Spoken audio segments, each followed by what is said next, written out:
you have to beat both of them anyway. Right. Yeah, exactly. Yeah, with all dungeons. So yeah, a double, I think maybe 2 reasons that you might pick all dungeons in this scenario. I mean, this is DataWorld's pick, obviously top seed, this is game 1.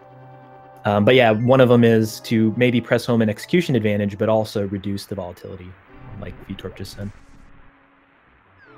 Certainly, if you think you're the more technically skilled player, you'd want to pick all dungeons, just because you know you'll be able to do the game faster. And that would be the kind of what I would choose if I felt that I was a better in execution over my opponent. Otherwise, I would aim for the shortest mode possible with the most volatility. Yeah, that's a really good point. And I think that the 10 bombs standard start, nice. Talk about execution based. Yeah, and I think another wonderful thing about all dungeons, especially swordless hard, is, oh my god, power gloves in secret passage.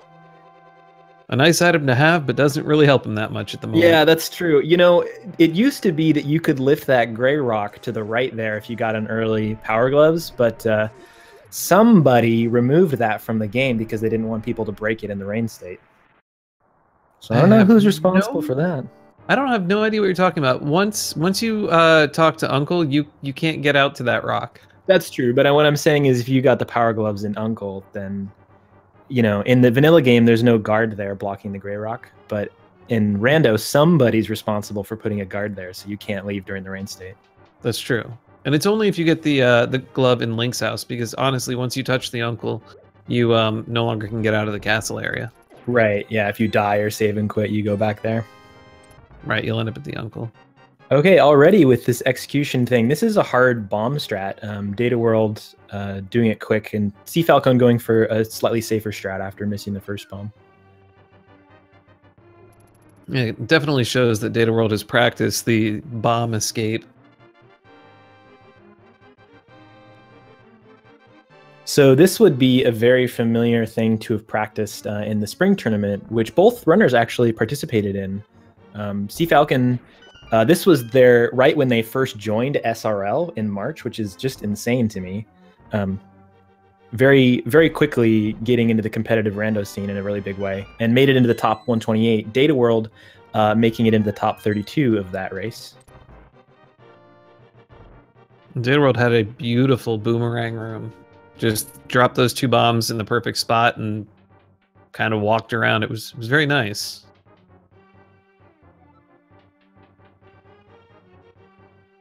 And Cfalcon going for the safe chest strats again, just wedging in between these 2 statues.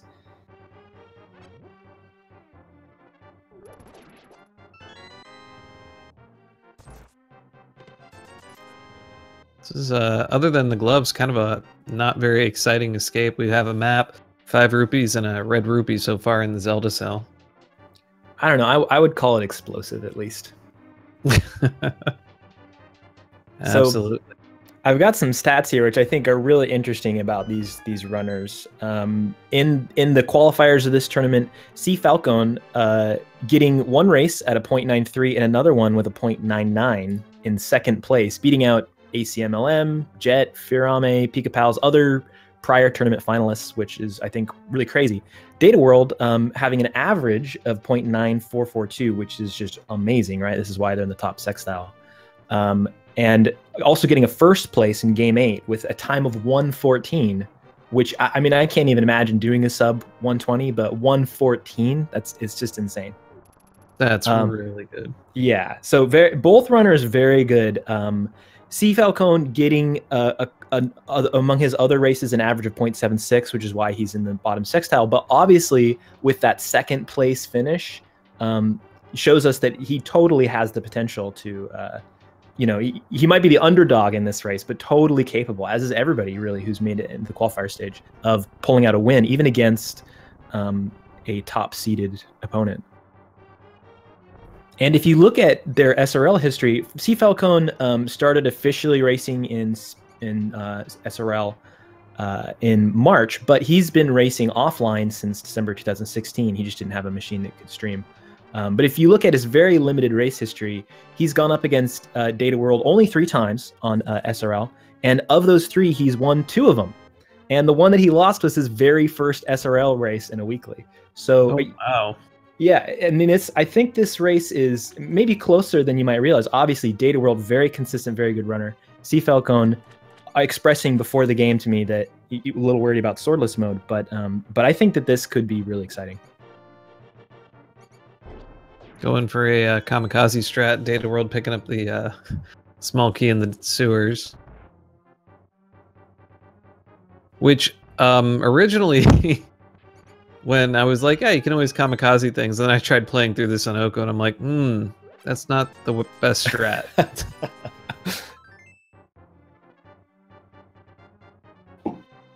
Back of escape, not really having much else. Is that 2 pieces of heart? Yeah, it looked like garbage back there. No offense, back of escape. It can be garbagey. Okay, nice strat. He almost missed that bomb, actually. The rat was kind of going the opposite direction.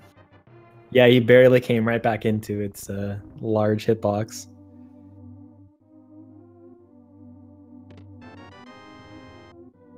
And just in time for the end of escape, we get the lamp in the sanctuary. So glove and lamp. A weird play might be early Death Mountain. You could absolutely go straight up to Death Mountain right now, and I would honestly consider it because I don't think my opponent would. Yeah, like especially if I was Cfalcon, you know, maybe looking. I keep calling him Cfalcon like it's like some, you know, French thing. I think it stands for Captain Falcon. So let me just get that straight here. I'm sure I'm totally misemphasizing his name, but I could see Captain Falcon doing something like that to try to get an edge. Why don't we roll with the Falcone from now on? Falcone, okay, all right. Sounds so cool.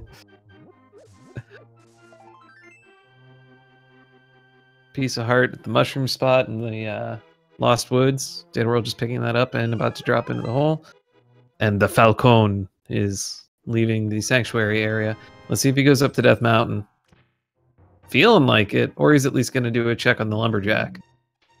Oh yeah, I mean this is all dungeons, so you're gonna have to defeat Aga at some point. You might as well see what's on LJ. Oh, come on! There's a moment.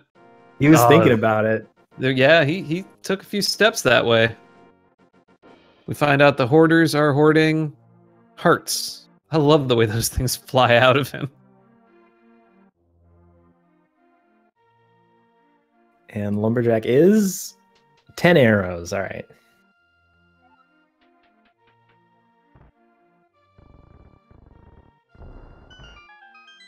Dataworld gets into Blind's hut. Finds 25 rupees so far. A powder sack and another 5 rupees. So we're getting quite the disparate array of items. Yeah, a lot of garbage early on. When you do get powder early, it's one of those items where the earlier you get an item and the less locations that it unlocks is inversely proportional to the statistical likelihood that it's going to lead to progression. Is that true? It is actually true, Mr. Phil algorithm. And we find our first sword in the back of the well. Unfortunately, this is swordless, so it's just 20 rupees. We find our second sword. Oh my god. In the well. Could have had Master Sword at this point. And if swordless is not your thing, those are just kind of like slaps in the face every time you find one. Yeah, so Dataworld probably excited to see those since he picked this mode, hoping to gain some advantage from the swordless, but maybe Cfalcon might be a little bit more upset. Although I think getting powder early is going to be, if you're not as comfortable in a mode, powder is one of those items that is probably one of the best safeties you can pick up. So now because this is hard mode though, doesn't it only give them a heart instead of a fairy? Still better than nothing. That's true, yeah. The area in Misery Mire, you can get like 5 or 6 fairies or hearts, you know, all at one little spot. So yeah, which in hard mode is half your health. Exactly. I was just gonna say, yeah, with a lot less potential heart containers you're gonna get. Dataworld not finding a whole lot else in Kakariko goes and checks the library. We get ourselves a nice 20 rupees sitting up there on the bookshelf. Pays to read. Man, not a lot in this opening game here. I think at this point I would have chanced just going straight for the race game. Yeah, But yeah, go ahead. No, oh, sorry, I cut you off. It's not really worth. It's a piece of heart, and I mean, in hard mode, maybe you want to get every one of those that you see. Well, I think that's a good argument for having one of the good arguments for having just done the race game right away. Like, I mean, for one, you didn't get a lot of progression, so it's much more probable it's going to be something. But also, if it is something that's like a semi-safety, could have been a bottle, which I guess is progressive at this point. It could have been armor upgrade. Then then you don't have to debate like, oh, do I go back up and go do it? You can just finish the race and grab that piece of heart or whatever. Right.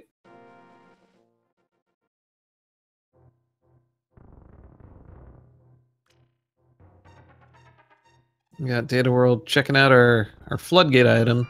So far, I found a piece of heart inside of there, and see what's kind of hanging out in the water.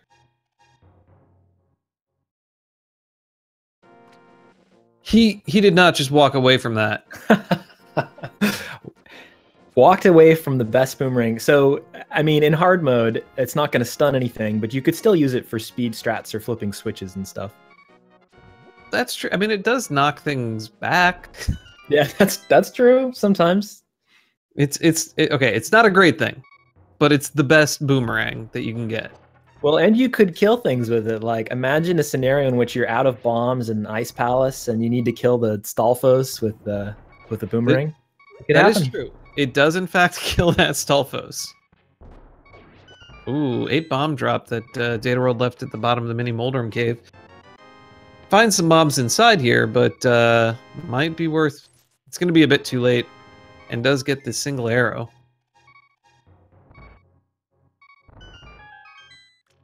Oh, he did get there in time. Nice. So, what are you hoping most for in this all dungeons, swordless, hard mode, standard, who knows what else they could throw in here kind of game? I mean, I would love to see... I'm a big fan of seeing some like low percent, low Y item boss fights. Like, I'd love to see Hammer Cold Stare and, which I think, wait, it has to be Hammer Cold Stare. Oh, no, unless they had Fire Rod. They could have Fire Rod and a potion, maybe. Yeah. A Hammer Blind, I'd love to see that as opposed to like Samaria Blind. Lower hearts, the better. That's what I want to see. Because I think that's a really great way to show off execution skills. Absolutely. I'm a fan of Hammer Blind. I like it more than Samaria Blind, actually. Oh, really? Like, you mean enjoyment-wise or in terms of doability? Both. Actually, I think it's a little more fun because you're up close and personal. You get kind of punished more for missing your hammer hit, in that you're kind of stuck in the animation for a second while Blind's still moving. Yeah, Samaria is a little bit easy in comparison. Yeah, I was watching Data World actually practice the Hammer Blind fight right before this race, and just doing insanely well. Several times took no hits whatsoever, which is very impressive.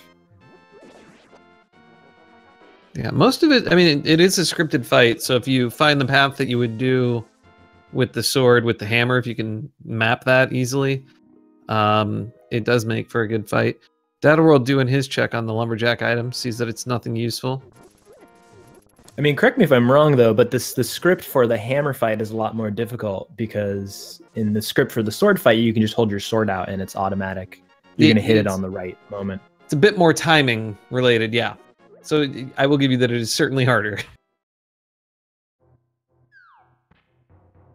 We got some crab dodging from the Falcone, and Data World is picking up his old man, heading up to Death Mountain.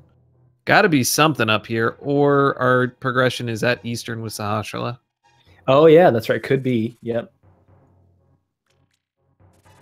But we got to find something. There's There's the only thing our runners probably don't want to find would maybe be the hammer or the cape, which they just found.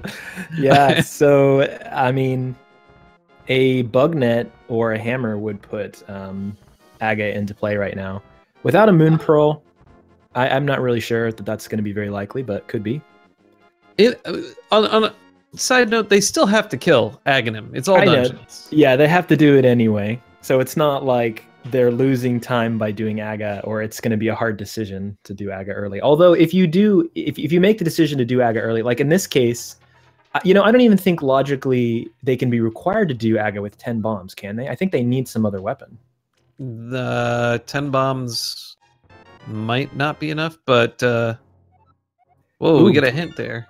The boots require the hammer. And picked up the Titan's mitts. So boots locations. That'd be King's Tomb, Bonk Rocks, Desert Torch, G Torch. I think we have that backwards though. The boots require the hammer. Oh my god, I am definitely. It's not we, it's me that has it backwards. We're a team here. We're a commentating team. When I say we, I mean you, but I'm saying we so everyone feels the togetherness of it. Oh, thank you. Find the Moon Pearl hanging out behind Sahashla. Always nice to have that. So Dataworld is about to pick up his Dark World access. That's the whole game open to you. Where do you go? Oh god, I don't know. I mean, I would be tempted to dive into Eastern anyway. But looks like he's saving quitting out. So Cfalcon obviously doesn't have that option quite yet. They don't know their myths sitting in Spec Rock Cave. I think I personally would do a play for what Dataworld is doing, Village of Outcasts, then straight on to Hype Cave.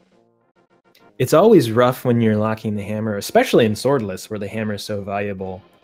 Because you're forced into this, counterclockwise loop that can make checking things a little bit more inefficient. Whereas if Cfalcon, the Falcone, finds a hammer here in Eastern, then they might have a little bit more overworld efficiency. But of course, the risk being they might have to double dip Eastern. Absolutely. If they don't find the bow, they're definitely having to double dip. But if they do find the bow, then this was probably one of the best plays they're going to make. I mean, even if they do find the hammer, the amount of efficiency they might save and bow could be hammer locked. I don't know. But it does look like it's being less and less probable this is going to work out. But it is a randomizer. That's true. Well, there is. It's not just the 2 to 3 items you can pick up here. It's also there is a hint. Good point. So maybe it's useful. I mean, it adds a little more value to the play. Well, so far getting 3 bombs and 5 rupees. So I mean, that's something at least, right? that's knowing that there's nothing here. There's the like your mind, like knowing, oh, I've done Eastern. I don't have to go back except to complete it now. So Cfalcon with an insurmountable mental advantage is what we're saying. Okay, that one was new for me. What Dataworld just did in the second room of Skull Woods, west of the pinball room, walking above that chest.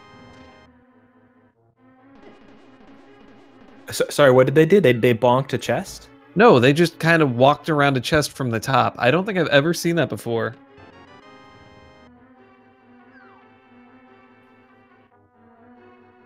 It was just really unique. I've honestly never seen anyone do that before. First time for everything. All right, Dataworld's gonna go for a bomb jump to pick up the big chest.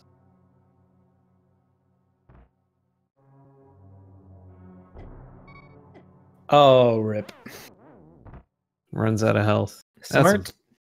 Yeah, smart to exit the dungeon and re-enter then, though, because he could have died in a couple of ways there, including missing the bomb jump and falling in the pit. So then he doesn't have to redo this front half of the dungeon.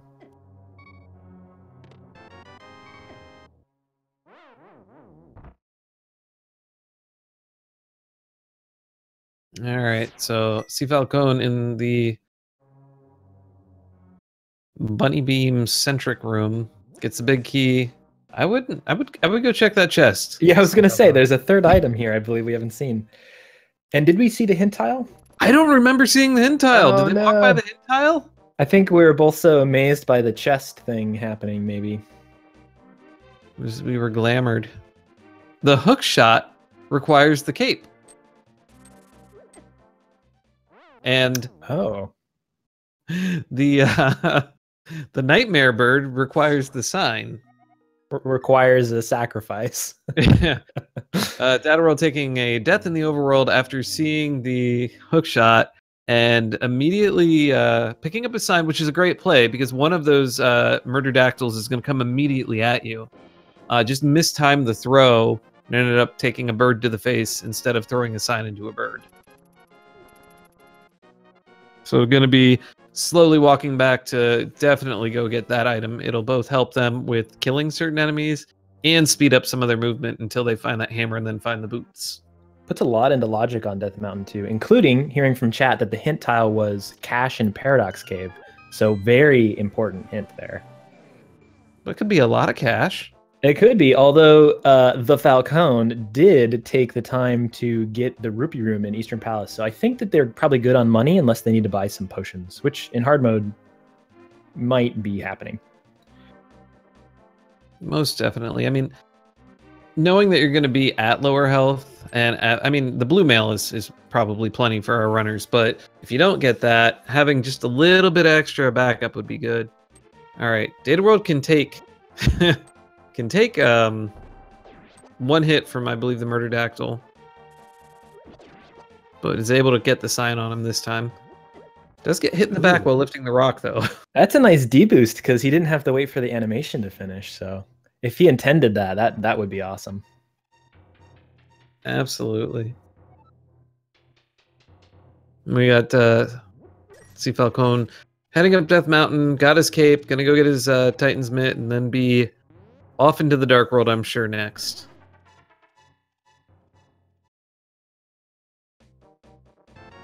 Dataworld picks up that hook shot off of the Bumper Cave ledge and immediately saves and quits.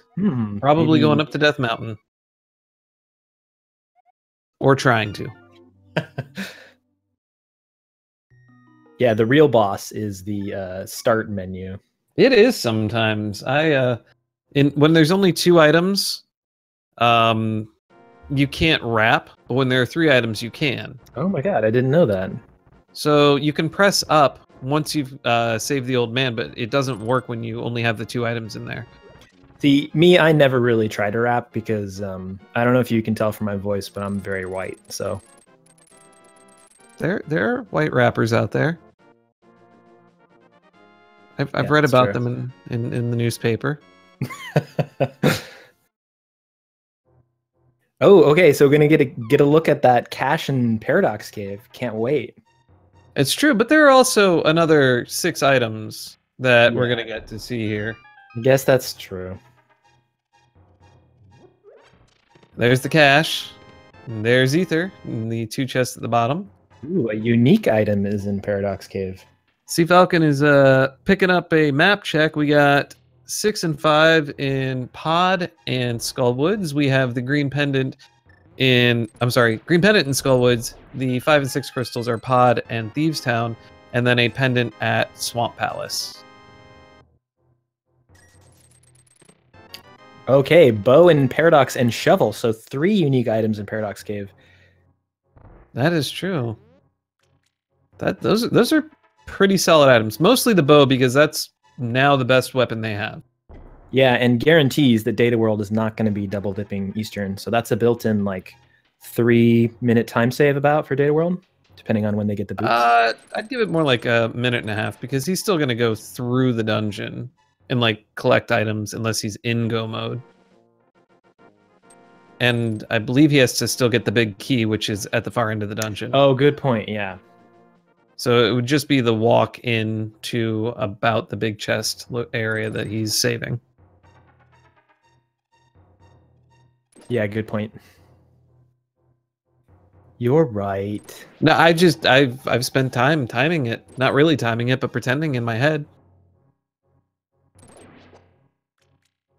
That's always the most accurate way to benchmark time.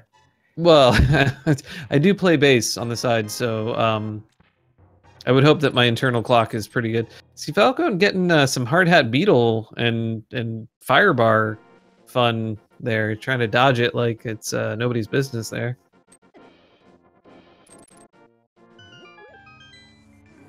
All right, so we saw Spiral, we saw Paradox. I didn't see what was on the floating island, but gonna get a check of Super Bunny and Hookshot Cave now. Absolutely. I think as soon as you have Titan's Mitten, Hookshot, and Moon Pearl, this is the high value play for you to do. Yeah, and might be thinking again like about avoiding that counterclockwise hammerless, circle around the Dark World. Hoping to get hammer here maybe. Absolutely speed all of that movement up. The Falcone going for a safer strat to pull the switch from the back rather than trying the bomb jump. We pick up the Ocarina and Super Bunny Cave. Ooh, and chat saying Floating Isle was a heart container, so probably not going to get the mirror here, but we could. But even if we don't get the mirror here, I wonder if they're going to come back for that. I mean, this is hard mode. Heart containers matter. I don't know if I would go back for it, but if I find the mirror in here, I would definitely continue on for it. We find our third sword in the Hookshot Cave, in the boots chest. Full heart. So now, Quake. And wait for it. Wait for it. Peace heart. Okay, you're about to say? So because this is hard mode, should we expect to only see 3 green 20 rupees? That's an excellent question.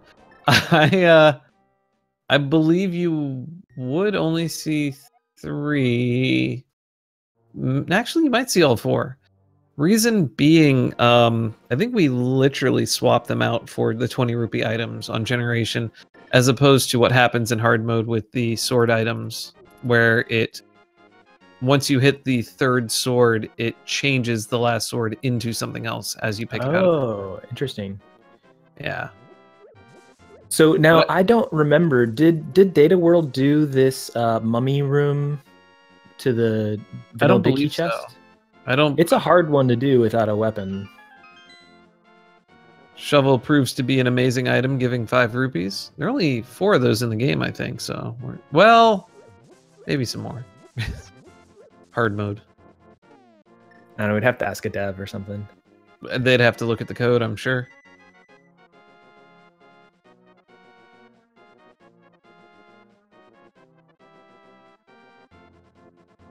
Got some serious dodging going by Cfalcon here.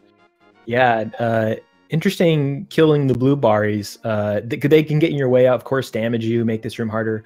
What they could also do if you keep them alive, however, is they can make it so you're at the sprite limit and the Wallmaster won't fall down. That's true. Oh, go ahead. I was going to say, gets rewarded with all that effort with just a small key, which is really unfortunate. So a question in chat from In the Name of DT.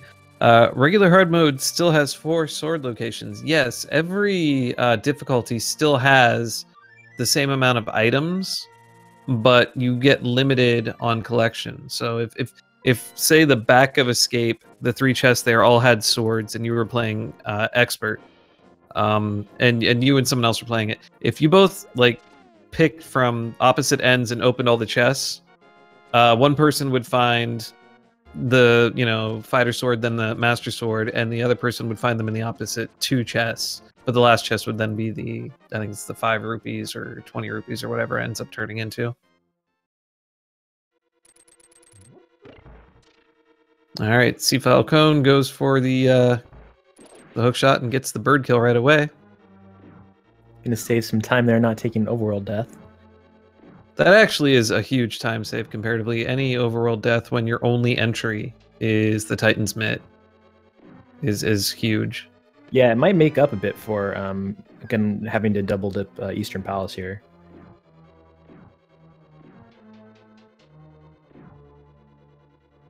We'll see if they save include as well, but they didn't really get much on Death Mount. Well, I mean, they got the bow, I suppose. Yeah, a bow's pretty big. Lets you finish Eastern, although I don't think the Falcone is going to go back and finish Eastern right away.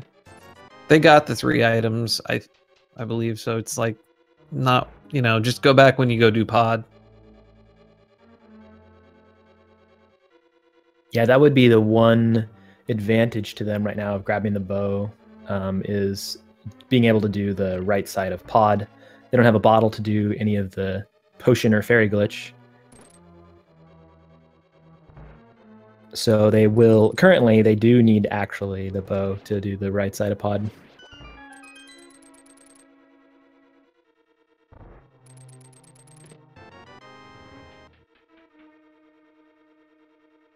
We basically have our runners doing the opposite of each other, where dataworld is going through Eastern and Cfalcon is picking up all of our items in Paradox Cave. Although at this moment it does feel a little bit like dataworld is just ever so slightly ahead. Yeah, I would definitely, well, I want to say definitely, but it does feel like dataworld has a bit of a lead here. Maybe just off of a little bit of movement. We saw Cfalcon get trolled by some enemy RNG, and they've both taken deaths, but I mean, it's hard to talk about leads early on in a race, but I just want to be clear. I'm not saying that dataworld is going to win this match. I'm just saying I think currently he might actually have a lead. Oh, certainly not yet. This is very much anybody's game. Just the general positioning of what's happened in there and how they've been playing at this precise moment. I would feel that dataworld has slightly. It's mainly because he's going to be able to finish Eastern at this time, where Cfalcon could not. Right. And that's where you get the slight thing. But again, this could turn on any item, and Cfalcon goes into pod before dataworld and maybe gets the hammer in there, kind of thing, and then just immediately turns around and does Eastern. Anything could just immediately steal that time back. But again, it is rather hard with our runners. Could do anything in this game entirely. It's always hard to tell as well in a mode like all dungeons when they're going to have to overlap each other in several places anyway. Because there's just so much opportunity to lose and gain time due to small things and efficiency and stuff.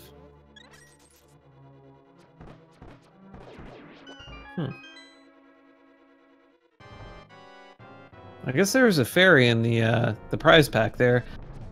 Didn't know if I removed those or not. Well, one day. Oh, please don't. Yeah, in hard mode, you can still get fairy drops from tree poles, prize packs. You just can't catch them in a bottle. Right. We cut holes in the bug net. I remember the day that I did that. It was hilarious. Which I gotta say, as a big fan of fairy-based revival glitches, I am very salty about. We might do something special for that. Oh, you heard it here first, folks. A maybe from VT. Cfalcon takes a death in East Death Mountain. I believe he was in Dark. He wasn't in Dark World yet. He was just finishing up the Spiral Cave. So probably going to go over into the Dark World and collect his remaining items there. So missing out and the wait. So he took a death in Spiral Cave, which means he didn't do hook shot, right? Right. He's going to go back and do that right now. Oh, I see. I'm getting my screens mixed up. I was gonna say, if he decided to leave, he wouldn't actually lose out on that much. He would lose out on Quake, which may be required for Misery Mire. But otherwise, that could have actually been a blessing for him to die there and just abandon ship. But there are 6 items up here. It's a bit too much to turn your nose up at, I think. Yeah. Dataworld going into the Dark World and jumping on top of a... I always call them horse heads, but they have a more proper name. Inside of Thieves Town. Oh god, I can't remember the Zazak? Sure, yes. And we find our first bottle in the second chest in Thieves Town. Zazak. That's their name. It's been a while. I think hard mode generally has more bees in bottles because they're cool. Is it because they replace the fairies in a bottle? It could have something to do with that.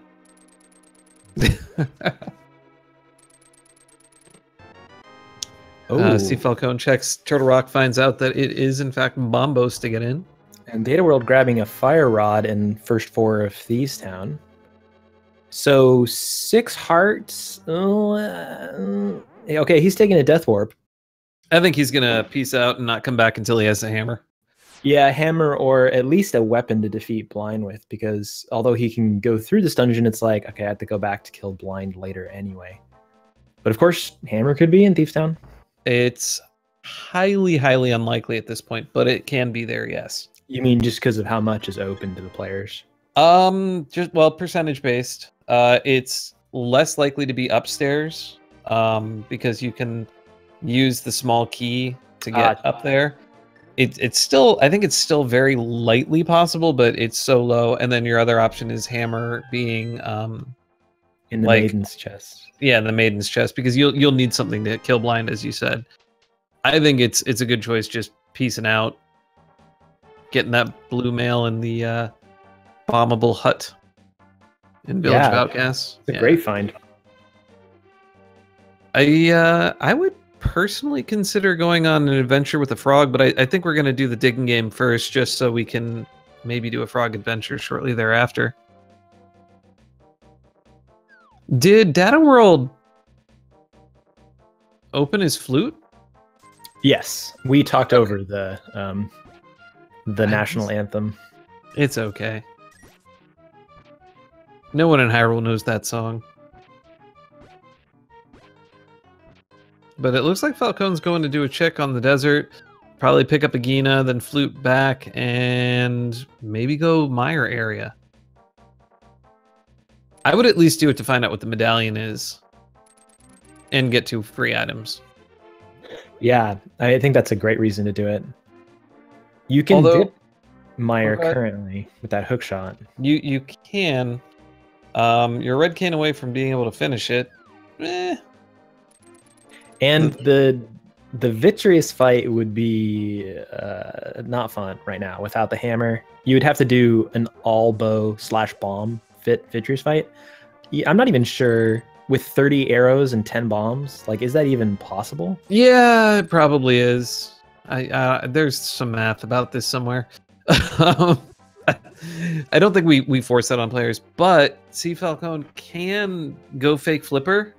And if they chose to, this is like entirely, I would consider this. I would consider fake flippering to the island there and picking up some extra arrows and bomb capacity in hard mode, especially swordless.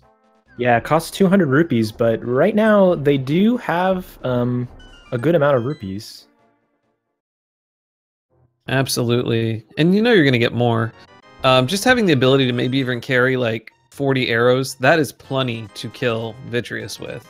All right, Cfalcon. Oh my god. Okay, a lot of happening. Cfalcon went to Misery Mire, just as we were talking about, found nothing in Mire Shed, noped out. Data World, meanwhile, finds the cane in Hype Cave. So, God, I mean, yeah, maybe he's going to go for a Vidi fight right now. That is quite a proposition. Especially because he didn't do Mire Shed first, you know, maybe thinking, God, all those items are available to me right now, with the exception of Checkerboard Cave. Gets a piece of the heart from Sick Kid as he's going to go return his dwarf. Right. In the name of DT, reminding me that you need the hammer to use the medallion. Actually, I don't think that's true, right? You don't need the hammer to use medallions. You do in order to pull the tablet. Yes, the hammer is only used for the tablets, whereas if there's a medallion symbol, you are free to use that medallion. Yeah, that's a change in Swordless that catches a lot of people out. A lot of people think that you can't use a medallion without the hammer. I've actually seen races where that's come back to bite people because the hammer was behind medallion use. Ooh, Data World changing his mind on the Mire play. I think he just wanted to check what the item on the ledge was. Oh, I see. Right before he goes in. Which, you know, without the mirror or the book, I wouldn't waste my time, quite frankly. I mean, you may get the mirror in whatever this place is called, Mire Shed. Right, but then you'd mirror over towards desert, and you're going to check desert, and it's a little walk down. Good point. Yeah.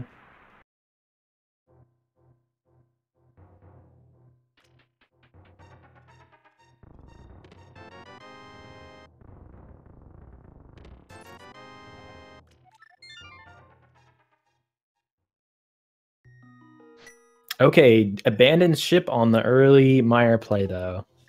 I mean, you could lose a lot of time, not just dying to Vitreous, but doing a low percent Vitreous fight, you know, with just the arrows. It could be really time consuming. So I think this is a smart play. But is this a play to Ice Palace? Oh my God. Or is it yes, fake it is. Flipper? It's definitely fake Flipper. The question is, I mean, it could be a play on Ice Palace and buying items. Oh, God, you are so much smarter than me. But no, going straight to Ice Palace. Oh no! Oh God! What am I saying? Jesus Christ! That's a whirlpool, not a Dark World entrance. It's taken the well. You know, I did test messing with the whirlpools to like change where they take you, and it's not as fun as you would hope it would be. You mean like to play it or like to program it? Well, the programming is not hard. There are some considerations like you can't go to Dark World with like you turn into a bunny on the water, so we'd have to bonk you and things like that. But it was more like you'd end up just, oh, I got the flippers. I guess I gotta go check all the whirlpools. And we see a trashy boomerang on the Zora ledge. So I'm guessing if Dataworld skipped the boomerang, well, they don't have the flippers anyway. They can't get that. Yeah, and no one wants the red boomerang anyway. It's just it's a bent piece of trash. It's the Cane of Samaria that didn't work. Oh, Back of Escape and Red Boomerang are the two punching bags of the seed today. Sounds like. Poor things. All right, Cfalcon's about to pick up his red cane.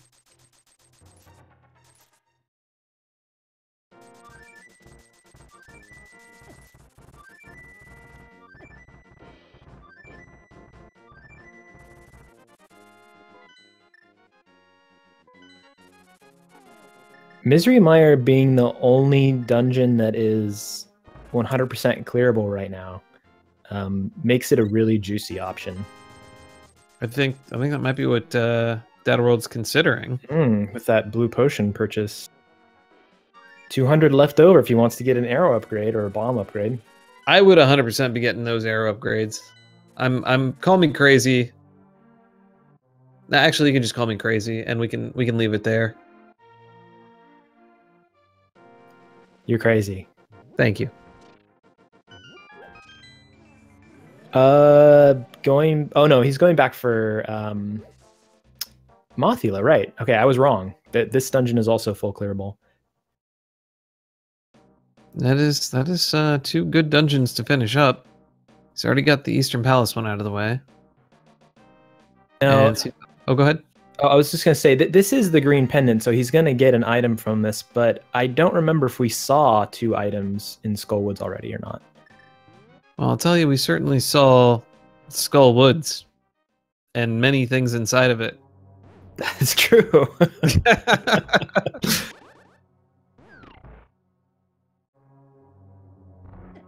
Getting a little force damage at the door. Going to the back, picking up his key. Waiting for a free hand ride out of the place. That's actually one of my more favorite strats. Don't have the mirror, just hang up for a hand. Yeah. Although sometimes when you're at the sprite limit, it can be frustrating. More than likely, the hand should show up in there. It would rather not like handle spawning of the green potion. Funny side note, that's why the Festive was crashing left and right, was the sprite limit related to that room. Oh, interesting. Wow, just damaging through these mini Moldorms. So he's got that blue potion, which will, even though it's hard mode, only refills 7 hearts. Well, he's only got 7 hearts. Oh, I see. He's picking up these extra items here. Probably wanted to refill his magic. So Moth goes down in 8 fire rod shots with that blue potion, and after lighting these torches, I'm gonna guess he's gonna have around 11 shots. If he picks up the magic. Oh, he's using the lamp. Okay. Yeah, he'll use the lamp for everything he can, and use 1 fire rod shot here. But he gets the fire rod shot back in the last room, right above Mothula. There's a small magic there for you. Good point. But I think that because he used the lamp. Is it going to totally refill his magic, or is he going to be like a hair less than totally refill magic? He might be a hair less. So maybe we're looking at 11 shots here. Which I would not gamble on, you know, not having 3 shots, like not count. He has landed every one of them so far though. This is very impressive. The patience is staggering. He's got to use the potion. Gets half of the magic back, gets some hearts back, and only needed it for that 1 shot. That means they missed not a single shot in that fight. That is very impressive. Not only they didn't miss a shot, but you know, had to juggle his health. So you know, he had that blue potion, but he needs to save it to refill his magic at the most opportune time. So really well done. We have Cfalcon doing the back of Thieves Town. Oh, got the red cane. I mean, it's completable as well. You can hope that the small key at this point is not in the maiden cell. And just kind of, you know, maybe it's hanging out in that big chest and you can never come back here again. So while the hammer probably couldn't be in the top chest in the attic, or on blind, I'm not quite sure about that. But there could be other progressives here, though. Some cash sleeps in the tomb. All right, King's Tomb is garbage.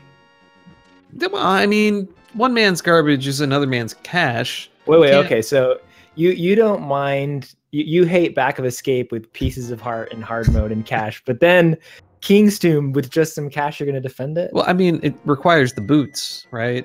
So, yeah. I don't know. So with that great moth fight, all he got from that was, I forgot what was on moth. It was garbage, but then some arrows on Sahashala. So it was 3 bombs on moth, and then... Ooh, Cfalcon doesn't want to see that. Although, okay, there's 3 items left in the dungeon. There's a compass, there's a key, and then there's an item. And he's got these 3 locations left. How much you want to bet the that one of the 2 items you're happy to see in the chest are in the big chest? You like asking me what's the actual probability, or are you just being rhetorical? I mean, I'm being more rhetorical. I'm being like, what's your feel? I don't want the math. Oh, sorry. I am the stats guy here, so. And it's something like a 33% chance, maybe. Naively. Something like that. You got one of 3 bad things in one place to put it in. What's the combinatorical number for that? Always the bad place, I think, is how that math actually works out. Didn't you know we created a fill algorithm that just always picks the thing that people don't like? I thought that's what was up with V29 and V30, but I didn't want to say anything. Oh my god. So with that key, that means that blind is hammer locked. Is that correct? No. Wait. No, it does not. I mean, you could find the hammer on blind right now. Okay. Wait, no. God, are you sure? You're probably right. Who am I talking to here? Well, okay, so you can use that key to open the door, and then you just can't get the item. Oh, right. It's if the small key is in the big chest that would be true, right? No, because then it would lock itself. I don't know what I'm talking about. Let's just roll with. There's a chance that blind can have the hammer. All right. Which is good if you're counting, because then you know that there's nothing in the last chest. It's just a compass.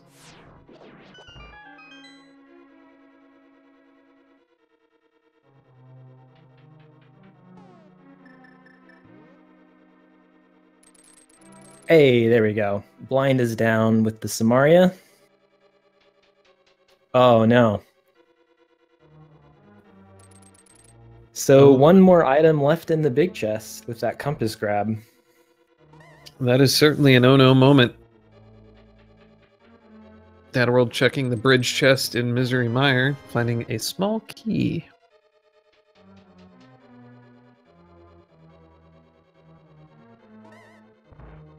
Yeah, but there's not going to be anything important in that chest. It's not like it has the ice rod or anything. Getting a new check from Cfalcon where he picks up the purple chest.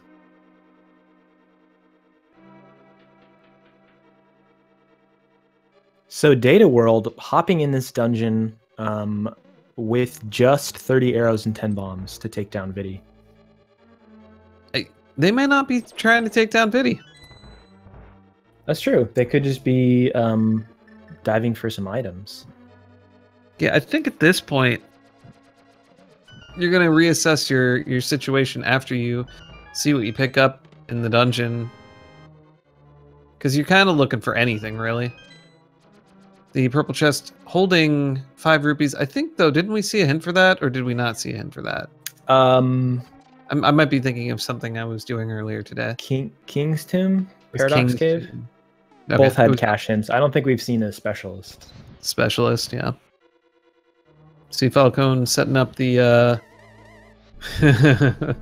fake flippering, using a bomb to push himself up against the transition makes it a lot easier. But you do have to wait for the bomb to explode.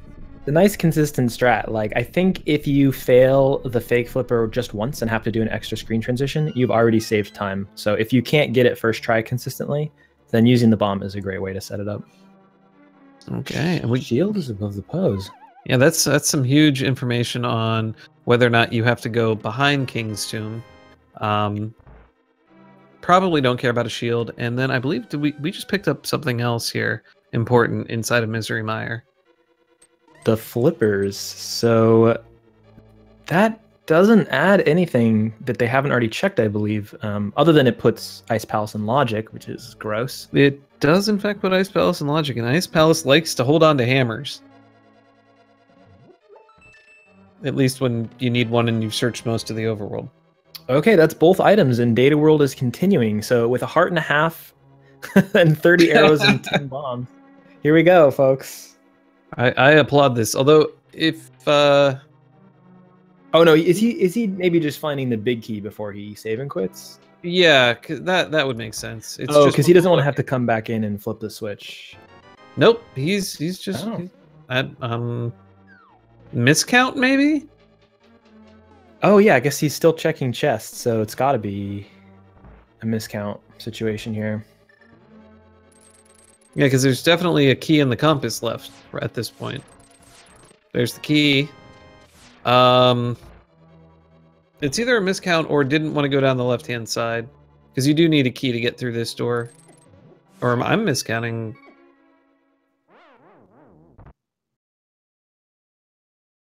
Taking an unfortunate death? I don't know. It could be fortunate if he doesn't go right back in. Yeah, no, it's unfortunate for them because they're going to be holding on to the thought of, oh, I could have finished this. It's actually more fortunate in that it would have been a really tough fight for them. Yeah. As long as they can find the hammer before they come back and do this boss, they're going to be able to do it quicker, I would imagine. Okay, let's see if we use this up to maybe buy some more arrows before we go into Ice Palace. Or we're checking Hobo first. Never mind. Data World is seeing the island in Lake Hylia having a shield on it and going up to Hobo. Cfalcon is taking that bee and releasing it into the wild, sadly, and getting a blue potion. Be free. Poor bee. That was not intended.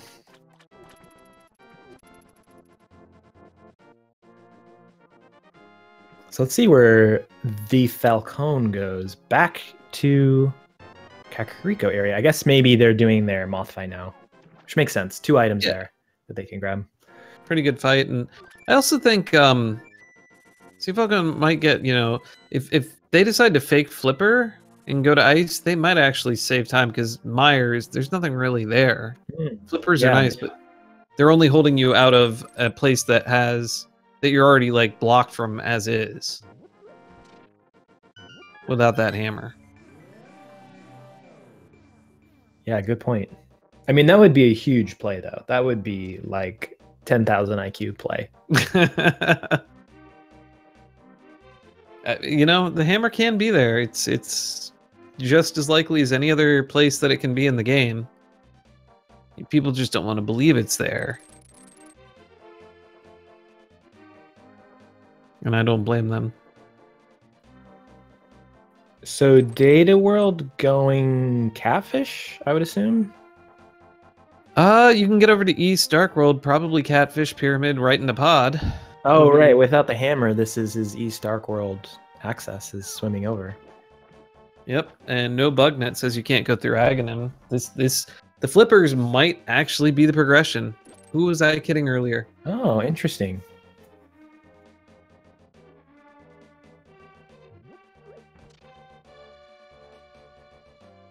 So shovel reflects Aghanim's red balls when? Never. We only modify things in the game when it's a necessity to like have a mode get off the ground.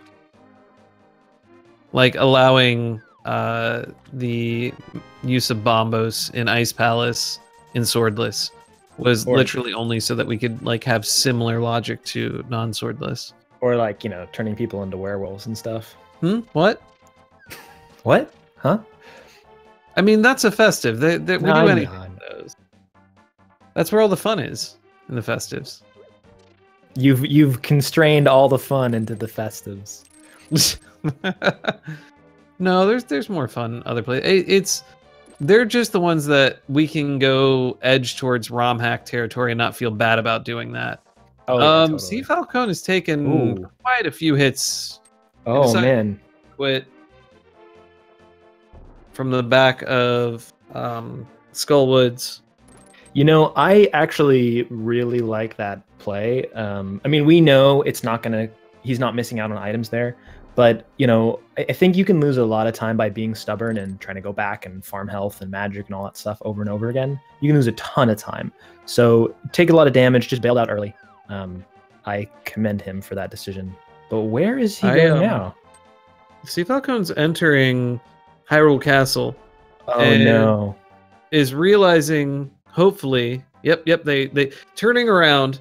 They have the cape. And they're thinking, I can go up and I can kill Agahnim. And the answer is yes, you can go all the way up to Agahnim, but completely lacks any item to reflect the magic with. Yeah, either that or forgot it was standard mode. But I'm guessing you're right that it was a. Oh, I should do Agahnim. Oh, right, I can't. I think it's a question of he's evaluating the plays and. You know, when you're getting down to that point where like, okay, I feel like I'm not making any progress here. I should go do something else for now. Oh, man. I think they're forgetting currently about Misery Mire as an option. So they're going to be focused razor sharp on killing Mothula now. Because they think it's the only way they have. Yeah, I think my best guess is that yeah, they were trying to do Agahnim to get to pod. Interesting that they're maybe they know about Misery Mire, but they're avoiding doing it because they don't want to get baited into you know, normal arrow Vitreous fight. Sure. I would do the same thing. Pod has to have all the value for this game because we're running out of places that we can actually go now and do stuff. I mean, technically we can get into Ice Palace, but we can only check like 3 or 4 chests. I don't know. I feel like Pod's got to be where this is going to take off. I hope. Yeah. I mean, 5 items. Almost all the locations are currently in logic, with the exception of Helmasaur right now. So.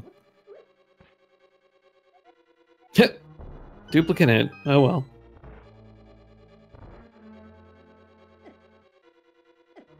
Ooh, we're still getting bodied here, but Cfalcon's gonna keep going. Yeah, this is gonna be rough. He's got about 9 shots with his fire rod left here. Yeah, just can't make any mistakes. That's all it is. Yeah, he can miss 1 shot, and he's got 3 hearts to last on Moth while he gets the first 4 in. So, or 4 or 5. Probably 5. Oh, right, because he's gonna pick up a small pot. Yeah.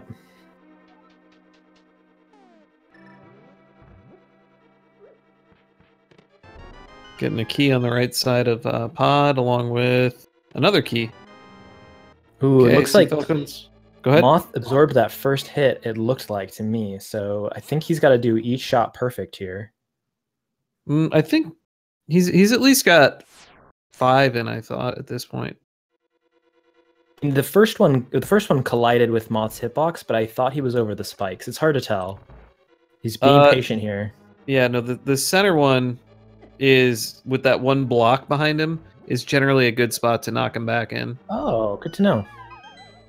Although this shot has to count. This is it. Yeah.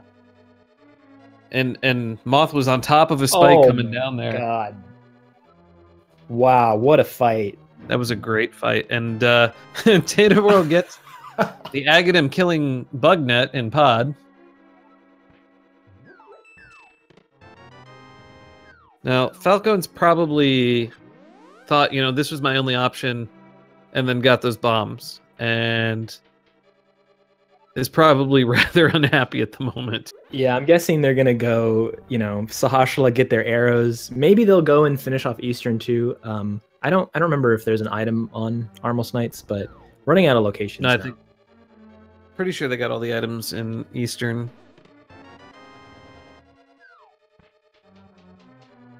Good call to refill the potion. One of the biggest things you can do when you're playing a mode that's, you know, probably more difficult than you're ready for is just to prepare as much as you can.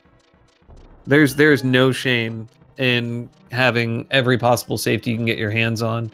Reason being, if you're racing your opponent and they die on Cold Stare and you don't because you have a magic potion, guess who saved time? Yeah. And it's such a quick, you know, it doesn't take much time to flute there and grab the potion. The biggest thing in hard mode is just how often you might want to do that and managing your money properly. But dataworld picking up lots of rupees here, probably for that exact reason. It's either to refill some potions or to hopefully go buy some more arrows. You never know. Oh yeah, could be. So we know that that's not going to unlock any progression here. Dataworld might not know that because they might have lost count in the dungeon. Well, it could unlock progression in G Tower if Ganon's Tower had something that was required for a pendant, which right now could be the mirror, could be the book. I think that might be it. I think this is Boots, maybe. Oh, look at that hammer. Oh, wow. The second to last chest in pod that they could get nets them a hammer, and then they pick up a compass in the big chest. Looks like Dataworld's probably gonna do a death warp and then go take care of Helmasaur King. Also knows that they have boots in their future. Aha, right, because boots are hammerlocked, not the other way around. So what are the... Let's enumerate them. We've got hammer pegs, obvi. Yep, hammer pegs is good. Got a ton of chests in Ice Palace. I don't think any of the chests in Turtle Rock are technically hammerlocked. No, because the hints allow for all logics and modes. Mm-hmm. They're mode agnostic. So Ganon's Tower. There are some hammerlocked locations there, the whole left side. Then there's the big chest of Thieves Town, right? Of course. Yep. And then all the swamp, except for the first 2 chests, although one of them only counts because the other one always has a key. And am I correct in thinking that... No. Okay, never mind. Left side does count as hammerlocked. It does not count as in Swamp Palace, if I'm remembering correctly. The hints, if it says something is in Swamp Palace, it is not talking about the left side of Swamp, I believe. Really? I thought I heard that from somebody, but you made it, so... That doesn't sound quite correct to me, but unless it was something I missed. Well, I'm going to look at your code, so... I could look at the code. I could do that. But, I thought it was all of Swamp Palace except for the first 2 chests, which one is usually in every mode but Keysanity, a small key. Well, I may have read it on a very quote-unquote official guide to the hints thing, which could be correct or not correct. There's an official guide to the hints? Quote-unquote official, meaning not official at all. All right, well, you have me looking at the code right now. Yeah, it's I'm confirming it. It only says is in Western Wing. It does not say in Swamp Palace.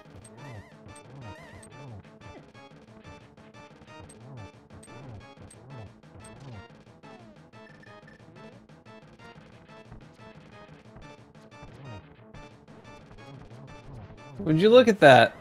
The big key chest and the west chest do not say in Swamp Palace. Currently. Nice, currently. Nice Data World fight against Helmasaur here. Opting to go for the arrows instead of the hammer. Oh my god. Rewarded with the mirror. Hammer and mirror were the two biggest location locking items left to find. So this is huge. I think all they really have left to find at this point is the ice rod and of course the silver arrows because this is swordless. So good luck defeating Ganon without the silver arrows, trying to do a hammer fight in that 1 or 2 frame window that you have to damage Ganon. It's just not doable, especially not in hard mode. You don't have enough magic. Yeah, or a speed run. Like you can do it, but you got to be really patient. It takes like forever, and you have to be amazingly good. Yeah, no, the timing. It's technically doable, but no one has that technical skill yet or patience. You know, I heard Willow J. Bradley did it, but I doubt he would do it in a race. He did it all the way. I thought he only got like maybe like 12 hits because it takes 24 of them. He could have also lied to me. I mean, I won't speak ill of Willard J. Bradley. He probably totally lied to you. So Dataworld gonna make use of that mirror immediately. Cfalcon gonna go get those flippers, hopefully. Yeah, unfortunately, in this situation, there is just simply no way to sequence break over to the east side of the Dark World, which is, I'm sure, what they would do if they could. You would either need the boots, or you would need a fairy in a bottle to get over there. But we can't get fairies in a bottle because it's hard mode. So, you know, it's funny. It's so weird that they can't do like resurrection over the water. And we get the was it the gnome asks you his name or something? Hint. Not terribly helpful in swamp. All I saw was green and I looked away. Yeah, that's why they're not going to be green in V31. We're actually we're going to turn them back to blue.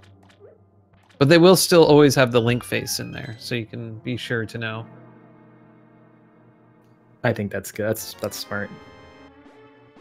So now entering swamp. I don't remember. I think Data World did see that boots hint. I think it was sometime early on that they both were able to see it, like Spec Rock Cave or something. That seems really familiar to me, is the Spectacle Rock Cave. So I wouldn't be surprised. Well, I mean, they're still looking for the Ice Rod and Silvers anyway, so they're going to clear this dungeon. We'll see about left side. They got a dungeon item in the map in that first chest there, so that means that there is some kind of item on the left side, or a big key that leads to an item in the big chest. Yeah, I tend to make the call. If I get to the flooded, like I'll probably go to the flooded room before I determine if I want to go to the left side sometimes on the first run through. Yeah, it saves time than having to come back in. Also, I really like that play because if you get the big key on the left side and you have to backtrack all the way for the big chest, like it's such a time save to just do it your first trip through. And in this case, you're not quite 1 item from go. You're like 2 or 3. I mean, boots could still be required for G-Torch. And we know from the hint that the boots could be here. Although not on the left side, although maybe Data World doesn't know that. Considering that Vitorp didn't know that. Gotta watch out for that. Sometimes things get away from you. See, I thought it was intentional, like this really smart choice, because left side of swamp can be really trolly, which then adds value to that kind of hint. That might have been the initial, like when I first wrote them, but then we added multiple like location names in the hint system. Oh, right. Because it used to be every location like had one hint that went with it.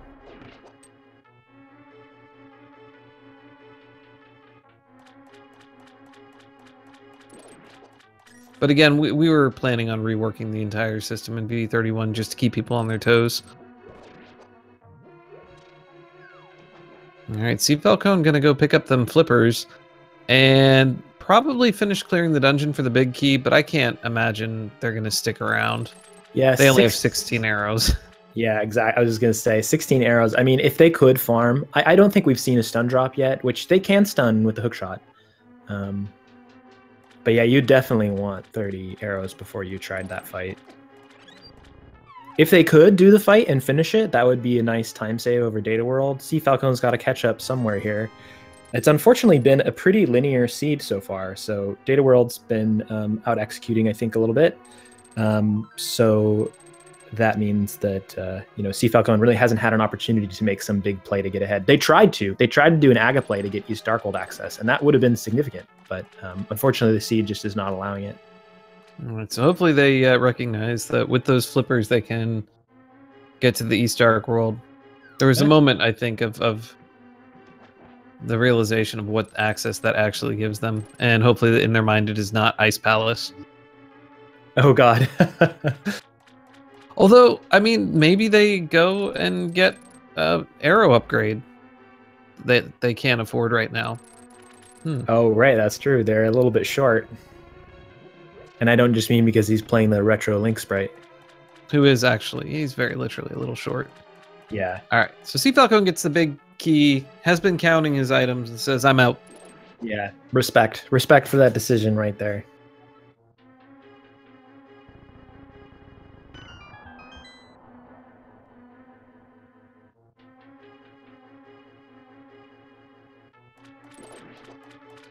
And this is the Ice Palace play.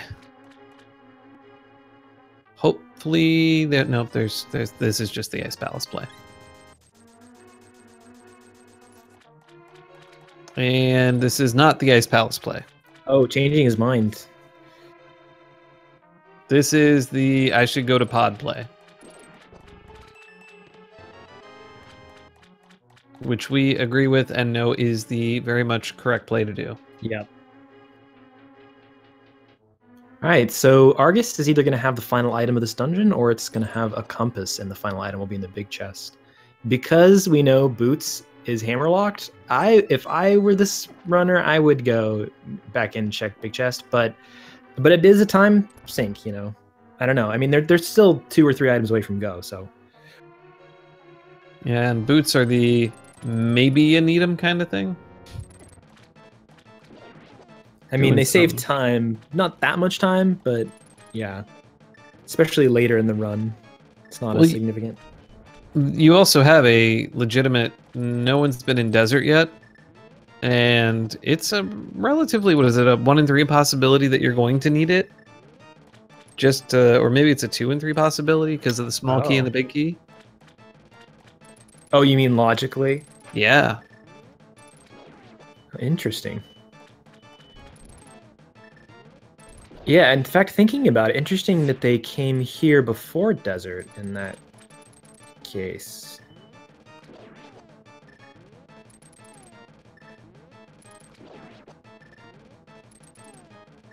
But maybe they were just reading the logic a bit and saying, you know what, I've gotten all these progressives that, you know, I got this mirror, I haven't used it for anything yet.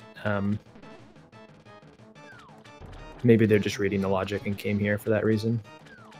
Try to get the 4 hits on Argus in a single succession, which you can mostly do with the Fire Rod, but only got 2 and then 2. And in your dilemma, got the compass on Argus. All right, let's see. I would imagine dataworld's not going to skip it. They chose this mode for execution reasons. They wanted all dungeons standard, probably to eliminate volatility. To make a play like skipping the big chest is a huge risk. I might expect to see that out of Cfalcon, so hopefully this isn't a good item in that case, for their sake. Well, I think there's a point where you got to know if you're feeling ahead or behind. Yeah. And in an hour and 15 minutes, and you've only cleared 3 dungeons, and like, it feels like literally every time you get a progression item, it's the last possible place you could go. You're gonna feel behind a little bit. Yeah, but you know, Data World knows that. Oh my God, there they are. There's your hammerlock boots. All right, Cfalcon. I'm sending you good vibes here. So now you hope that Cfalcon definitely gets that item. Yeah. I mean, if the dungeons aren't boots locked and they can finish this without boots, still possible, you know, for him to get ahead. Although he's got some time to make up here. He's pretty much a pod dungeon and swamp dungeon behind at this point. Right. And realistically, if I'm Data World, the moment I get the ice rod, I'm just going into go mode. You mean skipping chests and hoping silvers are in Ganon's tower? Not even hoping they're in Ganon's tower. I'm going straight to Ganon. He's going to tell me where silvers are. Yeah, I get the hint there. Yep.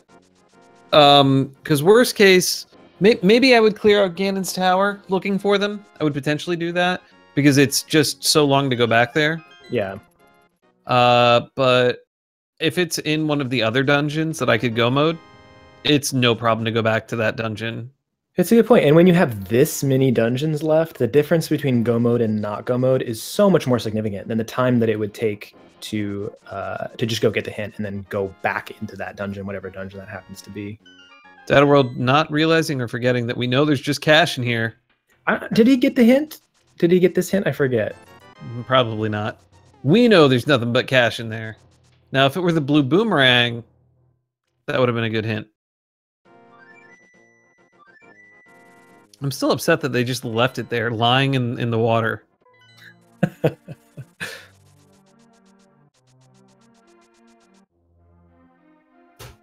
Well, we can always take it out on them in the post-race interview. Data World going back. Oh, Thieves Town, right? He never finished the boss here. So he's got... Oh, and the big chest has an item in it. Oh, God.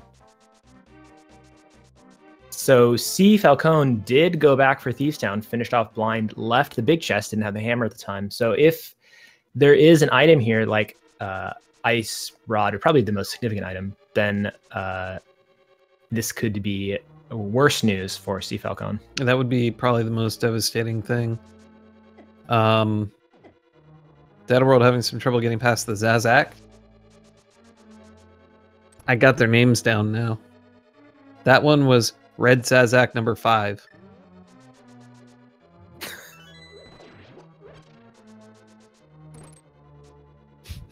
Stolfos is not letting Data World dash back through the area south of Blind's boss room.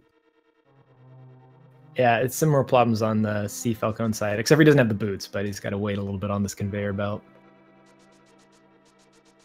So yeah, about to get the hammer and the mirror here for Cfalcon. Going to be able to finish the dungeon. I'm guessing that Cfalcon feels behind. I mean, I doubt Data World does. He did take one overall death that cost him some time, but they've also both had to do some very hard boss fights. So I would imagine Data World feels ahead, especially because they chose this game mode for this very reason. Right. So I would be surprised if at this point Data World takes some risks. So this is the opportunity that Cfalcon has. Risky moves. Which at this point in the game, that would look like going to TR right away, hoping to find Ice Rod there, and then to be in your go mode, and then go mode the rest of the dungeons. That would probably be the riskiest, highest paying move that you could make right now. Yeah, because Data World will more than likely do our dungeons in order, and check every item along the way until they get the Ice Rod. Yeah, and leave Turtle Rock and Tower of Terror for last, so they can do Ganon's Tower. But if Ice Rod is in Turtle Rock, then that's, you know, Ice Palace and Desert Palace that Cfalcon can go mode. Well, here's another big chest challenge time. We know there's an item in here. Here we go. And it's bombs. Oof. So more than likely, hopefully, Cfalcon is just letting that go, forgetting about the fact that they skipped it. Be very helpful. Yeah, I think if you make a move like that, you know, it's good to not bet against yourself, you know. I see a lot of people, you know, watching races and they're like, oh my god, you know, if Silvers had been there, they're like, oh man, Cfalcon, why don't you go back to that chest? But the truth is, you make a decision like that, it's bad news to second guess yourself. Especially if you're quote unquote the lower seeded player. If you feel you're at a disadvantage, you just have to assume that that was nothing and move on with your day. Because if you're gonna lose, you're gonna lose. Oh my god, here's this beautiful hammer blind fight I was telling you about. I was watching him practice before the run. So he did get hit by a head there, but yeah, a little bop-a-doodle in the middle of there, but not bad at all for one hit. Great, yeah. Very beautiful pattern. I love how he gets the head set up on that northwest diagonal to the southeast diagonal. Mm-hmm. It just is really interesting that pattern that he sets up there. I haven't seen that before, but maybe I just haven't watched a lot of hammer blinds. So if you get an opportunity to play Randomizer, now that we added that to the site, definitely watch how the terrapins move. The terrapins? Terrapins, yeah, the little turtle guys. Oh, okay. Because you'll notice they actually move differently in Randomizer. Oh, really? Yes. The terrapins were technically programmed to walk away from you and walk towards you at, you know, kind of a set amount of chances.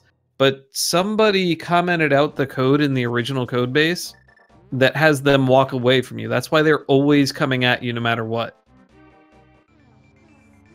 Oh, interesting. And in Randomizer, they restored the code so that it works properly. Oh, that's pretty cool.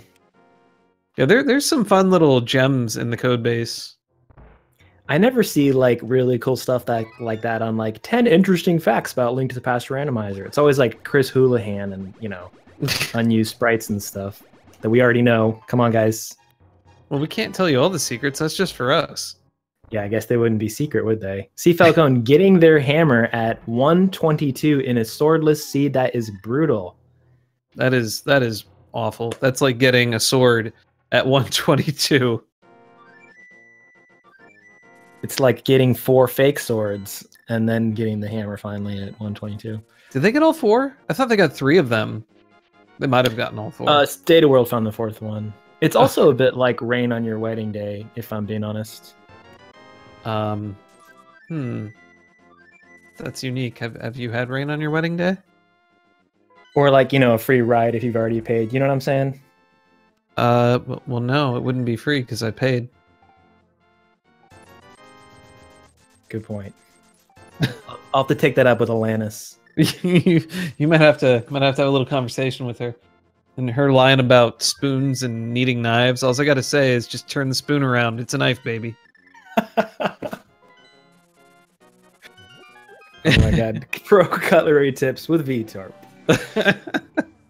Tell you anything you want to know about cutlery. I've spent, you know, a lifetime using it. Tons of experience. Do you put that on your CV? I do. It's actually the first thing. I don't list any of my programming experience whatsoever. I just say years of experience using cutlery. They'll probably think it's some obscure framework anyway, so it's very true. Creating a new framework called Cutlery. It actually probably is some obscure framework. All right. Oh, very nice Wizrobe room here from Dataworld. Now, with the Cane of Samaria, lots of cool tech you can do with that. It is possible to one-cycle that Wizrobe room with the cane and the boots, although that tech is really precise. But yeah, I'd love to see that Wizrobe room. I think that was a 2-cycle. I think, don't you also need the sword, though? Because you're to dash up through the first Wizrobe. Well, I guess you don't.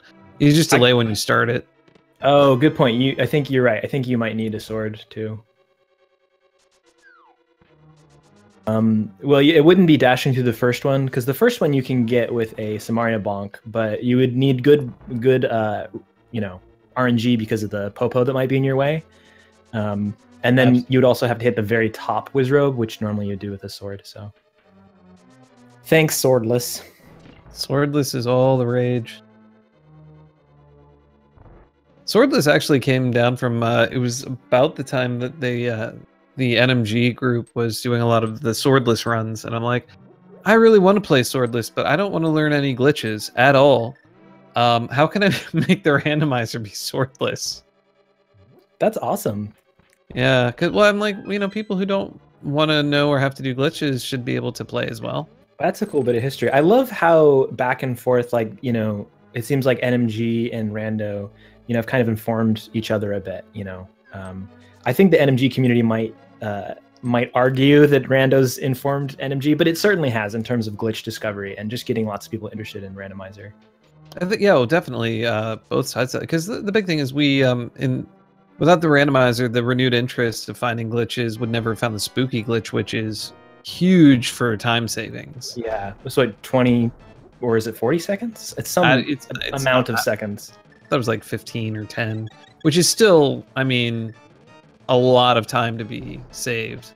Oh, here we go. This bomb 30 arrow Vidi fight. Had to use the potion a bit early, but that's the point you would need to use the potion anyway. That's the hardest part of the fight. My opinion. It's got to save 8 arrows here for Vitreous. It's not looking good right now. Yeah, at some point we're either switching over to oh, he shot one into the wall. Shot another one into the wall. It looks like we're switching to hammer. Oh god, right, he has a hammer. I forgot. Yeah, no, he's freaking out over here about the He's got a backup. I probably would have led with the hammer maybe a bit more. That's just me though. I mean, these eyeballs with the hammer are so punishing because, of that, what you were talking about earlier, how you get paused in the animation and then they just body you, right? Yeah, you have to time yourself. Taking a few hits to the lightning from Vidi, and the worst part of this is the less eyes there are, the faster he cycles coming up to shoot lightning at you. Yeah, I really love this fight. It's a really good challenge for that reason. Oh my god, another wall. Dataworld just hating on this Vitreous room. 4 hits in here, I think. Yeah. 4 hits because he missed 2 arrows. Nice fight. Had to quaff 2 potions, but good on him for taking the time and the money to go do that. Good investment.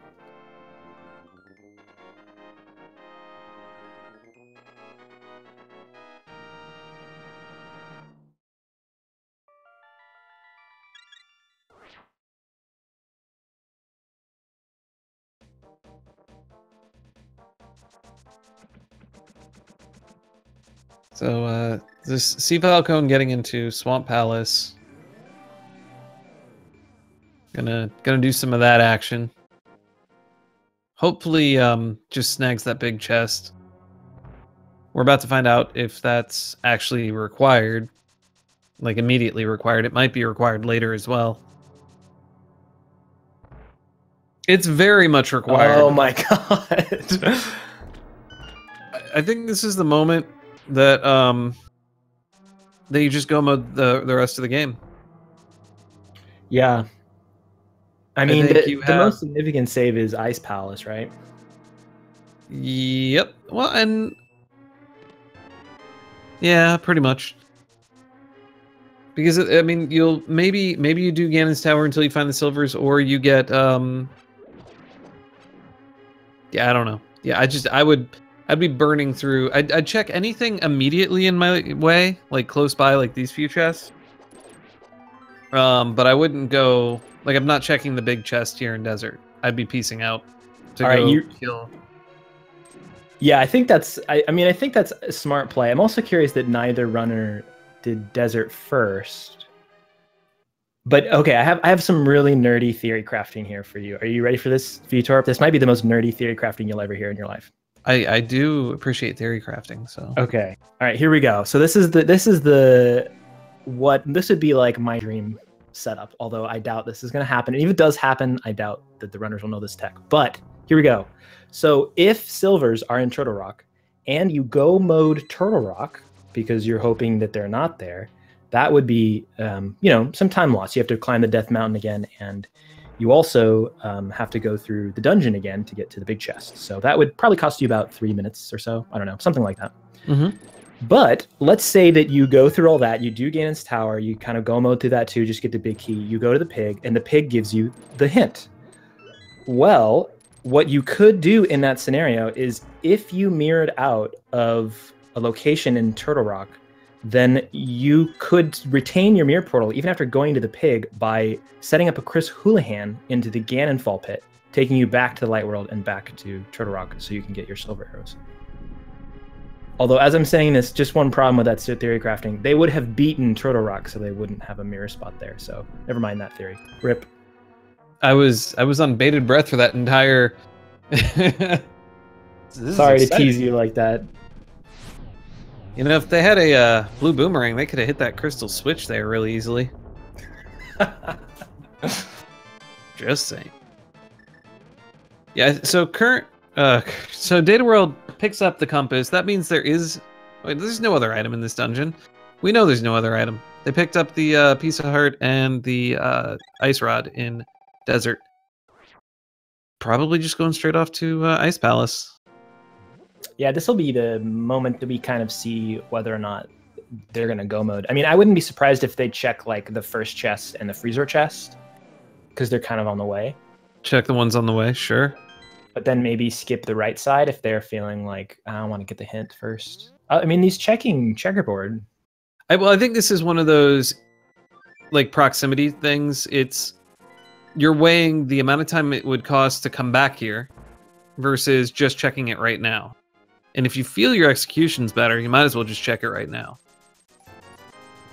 Yeah, that's true.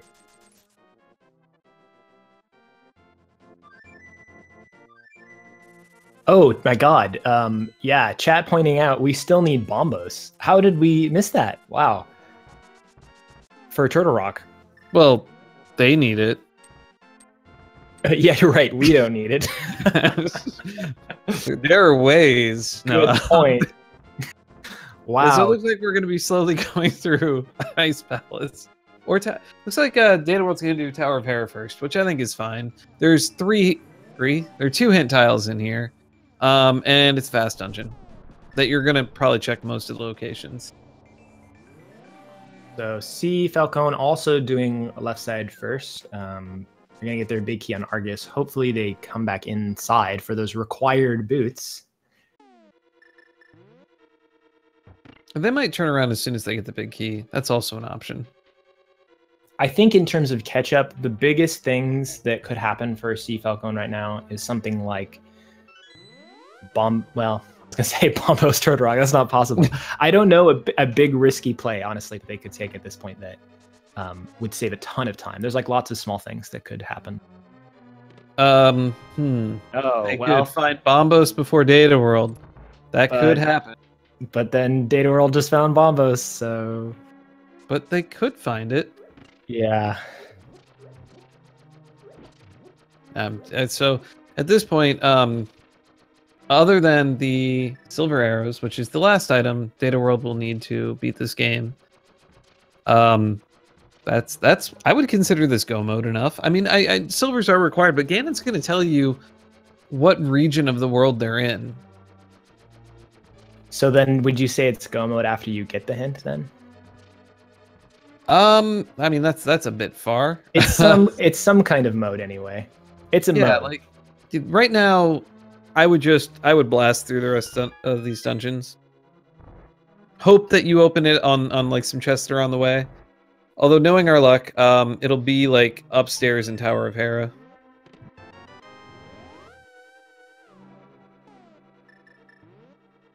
Not that I wish ill on any of the players. Ganon could give like it's in Light World hint, and it requires the book. That would always be fun. Oh, yeah, then you would be on some kind of hunt, at least.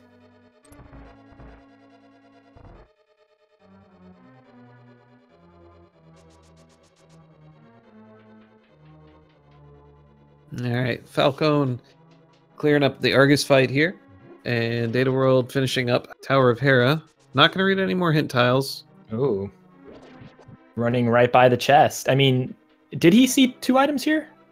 Not possible. He got a small key and a big key. Oh yeah, duh. Right. So big key and the bombos, yeah.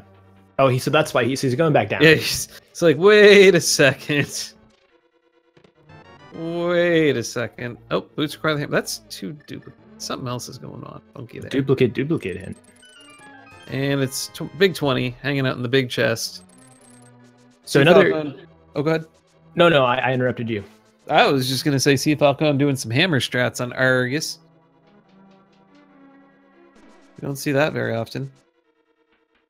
Yeah, I think hit just as hard as the fire rod, right? It's tempered sword damage. So no, so twice as hard. I don't know. No, in this particular fight, it would be the same. You need 4 hits. Okay. Dataworld really fast Moldorm fights. This is a moment of truth for Cfalcon. Okay, good. This is good. Don't turn around. You keep going. You keep rafting across that water. Don't turn around. We're going from Alanis Morissette to Ace of Base. Another big potential time saving or time difference here would be the Ganon fight, which in Swordless, not insignificant, especially in hard mode. However, because Dataworld chose Swordless and Cfalcon has said that not their best game mode, I would be surprised if it goes the other way. You know, if Dataworld ends up taking lots of deaths and Cfalcon gets it a one shot. Absolutely, it is possible. Now this is a surprising play to me. Dataworld going in and doing Spike Cave. If Dataworld literally checks all these locations, all the one-offs, then this is a chance for Cfalcon to do some work.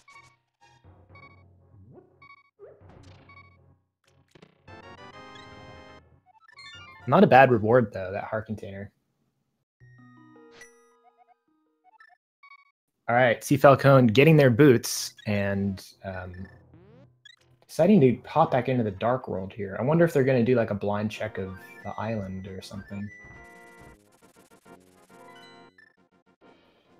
Or K45, I guess?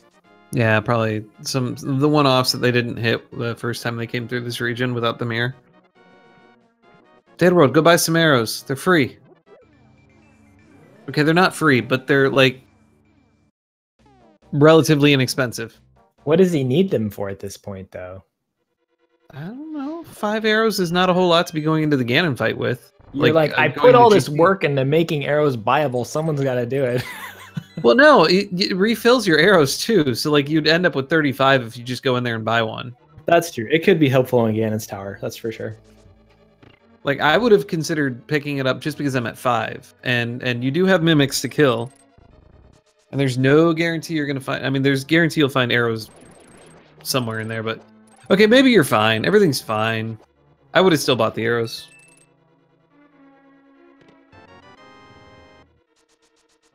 First chest, small key. It does make checking the right side a bit faster if he wants to do that. That is true.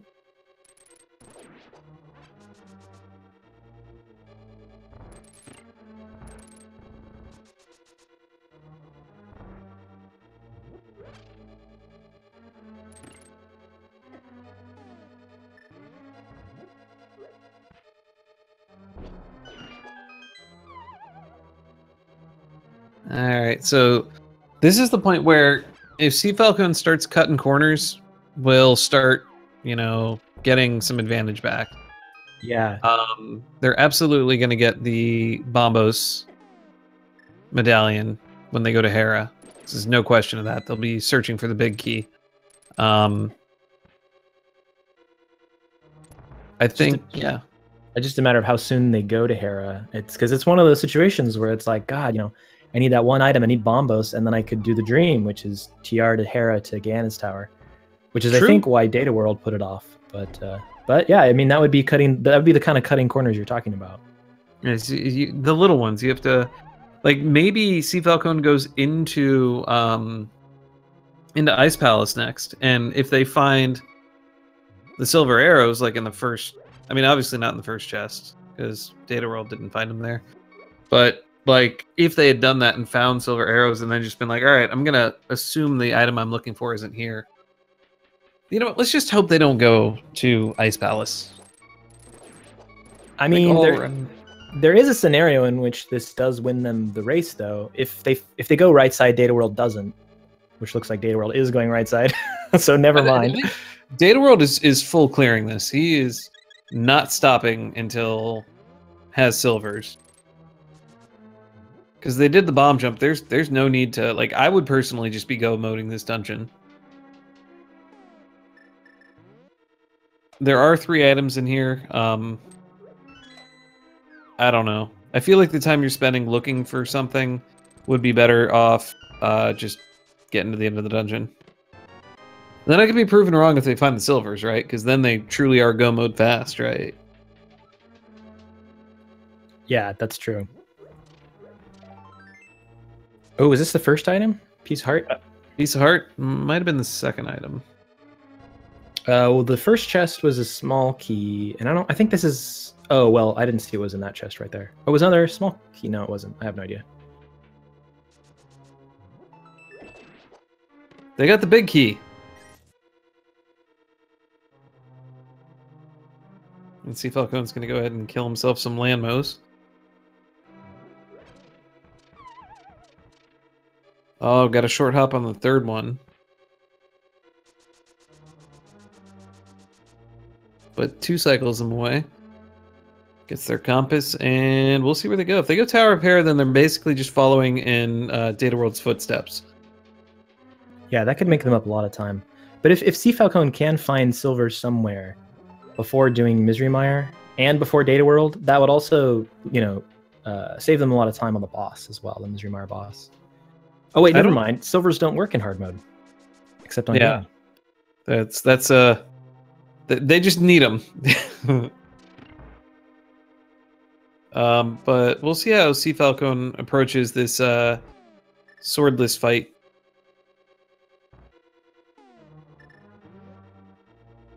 Oh, Vidi. Dataworld cleaning up the rest of Ice Palace. Doing a very, very thorough job of it.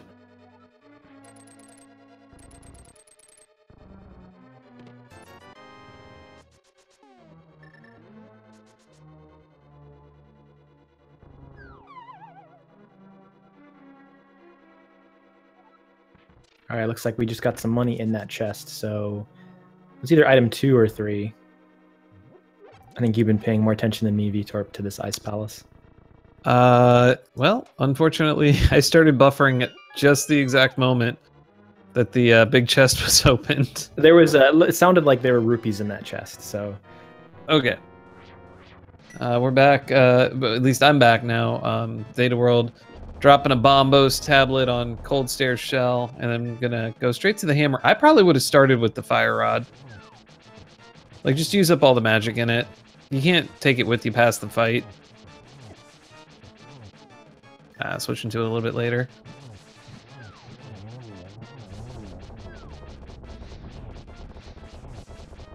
And now it's to wait for the death animation to finish. All right, that was yeah, pretty legit. Got through there. Only took like a hit or 2.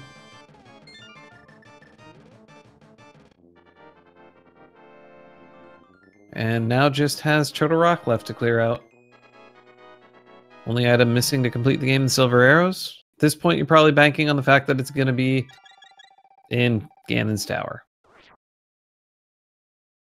Yeah, I mean, 20, what is it, 26 item locations there?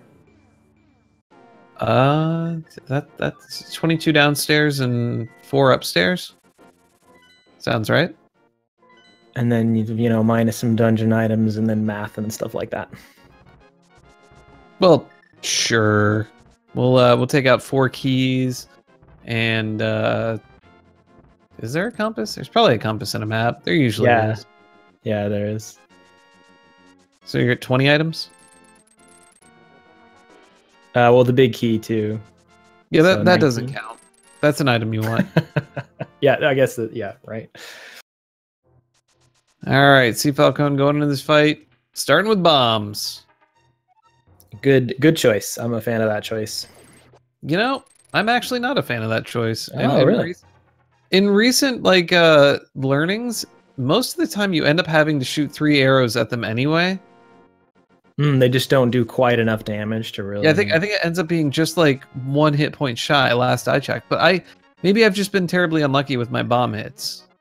But we'll see. If he's picking these off with 2 arrows apiece, then you can say I just don't know what I'm talking about. Maybe it was a different story in V29 when you had bomb upgrades. Well, I'm waiting for him to hit one of them twice. Oh, there we go. One went down with 2 arrows.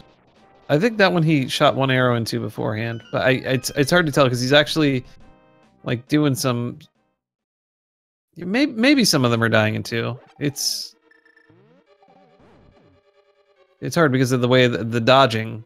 He's not just like rapid firing 3 into 1 or 2 into 1. Yeah, it's like that cup game, but you've got like 9 objects instead of 3. Yeah. And you have to count too. All right, he's got 11 arrows for the kill here, which is more than enough. Unless he shoots the door 5 times or something. It's entirely possible, but yeah, this fight's almost a joke when you get to the final round if you have enough arrows, because he just comes straight at you and you just keep shooting. Yeah, pretty anticlimactic. Terrifying as a kid, though. Yeah, that's true.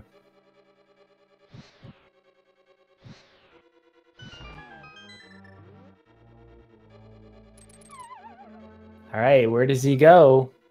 He's gonna play it safe, check some locations. He's gonna try to bug net his mirror spot. It's entirely possible, that if you can catch the mirror spot, you can take it anywhere with you. Oh my god, think about how powerful that'd be. That'd be like Furor's Wind and Link to the Past. Can you imagine?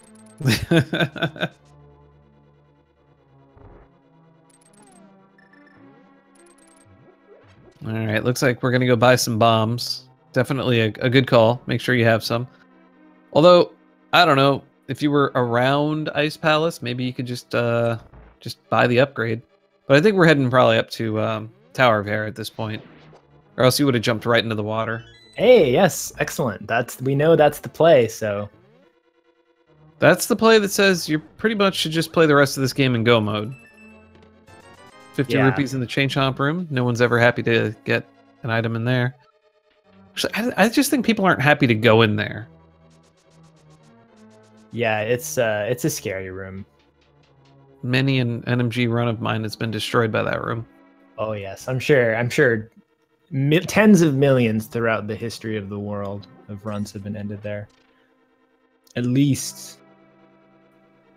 So Cfalcon, I'm trying to think of good time saves. They could go mode Ice Palace, that's one, right? Yes, if they just say I feel behind, I need to go mode Ice Palace, then that would be the play. I think honestly though, the thing that's gonna give them the best chance of winning this at this point is gonna be just simply finding the silvers somewhere that dataworld doesn't. It's got to be somewhere hard and out of the way, like Ganon's Tower. But the problem is dataworld is like legitimately checking everything. Yeah, that's right. He's not leaving it. This is why he chose all dungeon standard mode. He wants to reduce the volatility. So he's playing it safe, banking on his execution, which so far has worked out really well for him. Absolutely. I guess then now is the time to start metagaming. Like, what would you do as a return game type against the player? Like, what would just thinking that, yeah. And dataworld knows there's nothing in the Mimic Cave, but doesn't want to take a chance on the small key in the big chest. I think, you would do the reverse of what this is, right? So you'd choose an easier game mode that focuses on execution less. Obviously, don't do swordless. And then you increase the volatility. So probably the most volatile game mode in the tournament, I would say, is inverted mode. But it just depends on your skill and comfortability in that mode. I'd agree with that. Inverted would be, well, it's also the newest, right? So people are still kind of like gathering the meta for it. Yeah. I think it often happens just because of the way that the light world works, that you are one item from go or close to that when you have tons of overworld locations left in the light world. So if you're playing Defeat Ganon inverted, sometimes races just simply come down to, well, who checked the right overworld location for that go mode item. Yeah, put it in the hands of fate. And well, the other thing is like we're sitting here trying to brainstorm about what is the risky play that could help Cfalcon out, and I'm sure that he's doing the exact same thing right now. And when you're playing inverted mode, there's just a hell of a lot more options, Oh, excuse me, a heck of a lot more options. I forgot we're on speed gaming. Absolutely. Then it comes down to, do you feel bad if you made the wrong choice?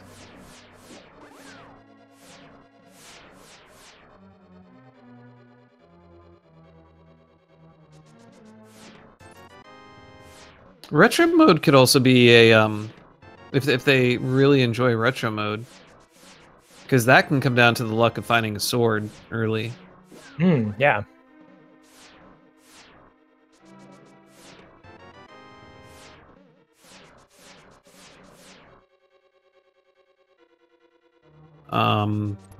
Maybe mix it with like expert. Can they do expert in this at this level? Yeah, that's the next stage, the bracket stage. Okay.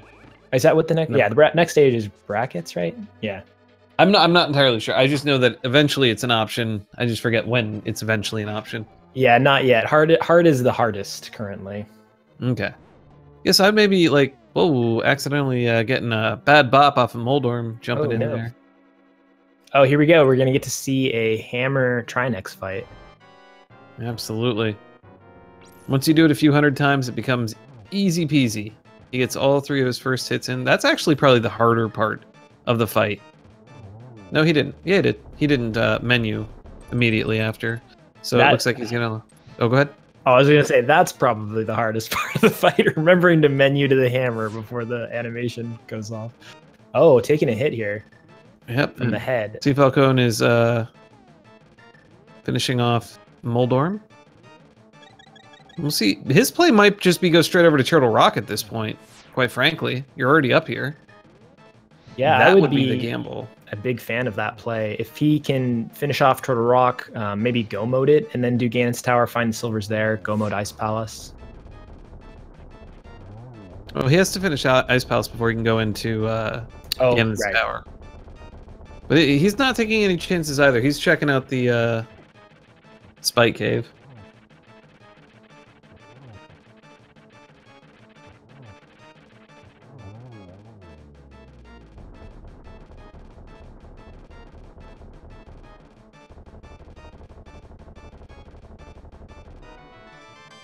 All right, no silvers here. Actually, there's a good point brought up in chat. Using Randomizer to mess with execution. Oh, because it breaks up the rooms that you've kind of ingrained. Yeah, if you feel your execution is like really good on the NMG level, walking into a room and finding a chain chomp where you expect to find something else is just gonna really kind of throw you off. If you're not, but if you're used to stuff like that where you generally play under those conditions, then yeah, that could be a huge advantage. Yeah, you just have to hope that you have more Randomizer experience than your opponent, because that could also go to their advantage as well. It's particularly because if it comes down to like taking lots of deaths, which can happen a lot in Randomizer, then execution can gain you time again. I guess it just depends on the kind of execution you're talking about. Like, do you have really fast response times? Are you a master of all the skills? Mastery not just being rote memorization of rooms, but like you can improvise on the spot. Question in chat: is Randomizer still applied after items are placed? If you're asking whether like the boss shuffle is in logic, the boss shuffle is in logic on the website, meaning the bosses are shuffled prior to item placement in Randomizer. And I believe I heard, you would know better than me, but this is also true for some of those item locations, like Bowlocked Pod, for instance. It's no longer considered, the items there are no longer considered Bowlocked in logic on the website too. Is that true? No, they still are. Oh, they still are. Okay, never mind. That is a later edition that we had planned to go to. Dataworld doing the Dark Magician's route in Ganon's Tower, basically picking up the left side and grabbing the 4 chests in the Stalfos room, mirroring and going right. Probably going to go full right, I would think, at this point. Yeah. I'm trying to figure out why. If he's been playing it safe this whole time, maybe he just prefers Dark Magician. But statistically, it's a more risky strat than the more standard main route or Rando Rush or something like that. I guess it's not that much more risky. So the big way back in is the silvers are in the tile room. Aha. With Big Key being somewhere very soon, so Data World has to really think about skipping the rest of game. Oh, getting bodied by the Gibdos here. Running low on magic. Hopefully picks up the pot on the upper right. Does. Cfalcon doing hammer pegs. I think there was 5 rupees in here. Or a heart container? One of the two. Or a bottle, since I don't think we saw this. We did see it, but we were both just wrong. Oh, book. Hey, the dream. The dream is still alive. Okay, so you said book. I agree exactly with what Data World is doing here. You just picked up the book. Might as well check Ether. You're here. Ooh, this is bad. Cfalcon's going for the big chest in Thieves Town. Oh no. I mean, from their perspective, they might be thinking it's probable that Data World did what I did blind early. If the silvers are here, I might be able to gain some time by doing this now. Sure. So I'm imagining that's their thought process. Not just like, oh my god, I feel nervous, I isolated this spot, but more so like, what if my opponent did too and silver arrows are here? Absolutely.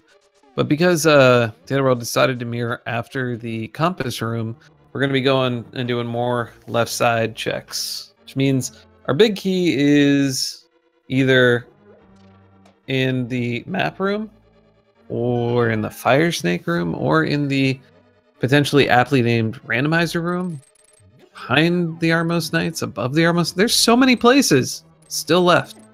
Oh, so I just realized why Data World did Dark Magician. It took me a second, but hey, there's the big key. Oh my god, we didn't run the big key guessing game. That's okay. Oh man, sorry everybody. No winner today, unless somebody decided to run it for us. Nope. If you guessed the map room, then you know a lot about this game.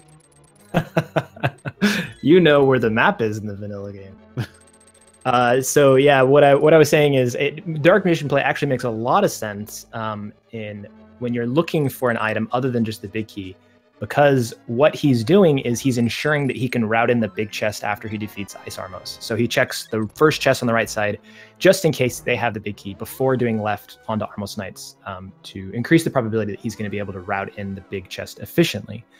What he did isolate is the tile room. So in the case that the big key was in tile room, then you could be missing out on the big chest.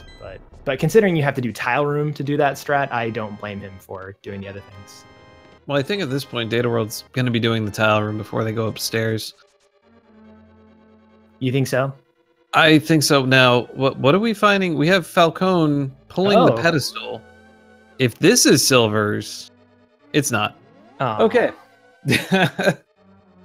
If that was silvers, then that really would have been a huge kind of swing. I don't know if it would have been big enough, but it would have been big. Yeah, it could have been big. I mean, it would have saved Cfalcon having to do the first part of the Ganon fight, which can be time consuming in order to get the hint. Would be the biggest time save, because just getting to pet isn't that much trouble.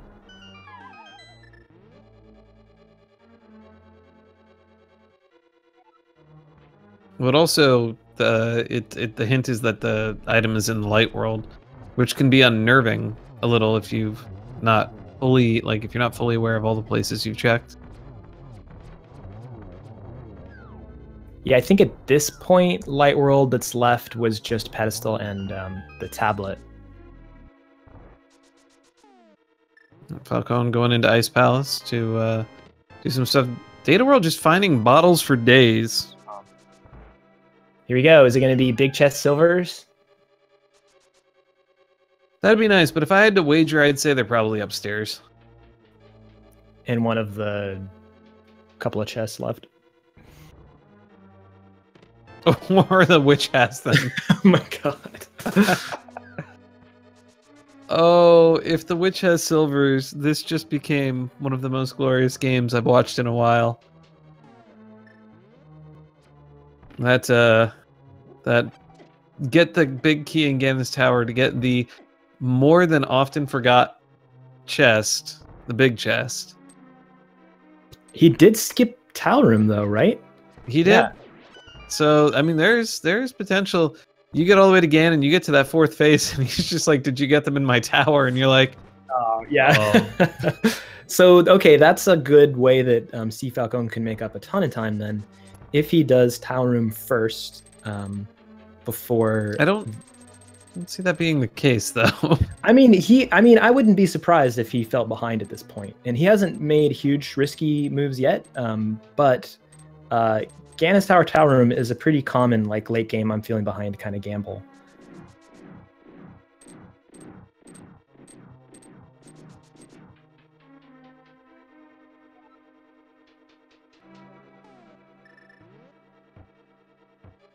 Let me dream, VT, just please. What? You're allowed to dream. You gotta let me have my dreams. You can have as many dreams as you want. That's why we created the advanced mode thing, so that you could build whatever your dream was. The customizer? Yep. Build your own dream, and for some reason, people just make troll things. I've seen a couple like 0-second go mode kind of things. Those are fun. Actually, I think I need to add like starting crystals and pendants into that. You mean just like, wait, you mean like adding them into your pool when you start? Yeah, like you have everything in your inventory. Why well, not? I would love that, because like 90% of my use of Customizer is testing out stuff, finding glitches and stuff like that. And having to get dependents and crystals takes time. Like you're testing out like swordless hammer fight on Ganon, for instance. Sure. There are cheat codes for that though. I'll have to tell you sometime. Oh, are there? Yeah. I mean, you can't use them in races, but there are ways to get there faster. Are you talking about like major glitches and stuff? No, I'm talking about like genuine, like if you're running in an emulator, there are things you can enter that would get you there. We'll talk about it. We'll talk afterward. Okay, sounds good.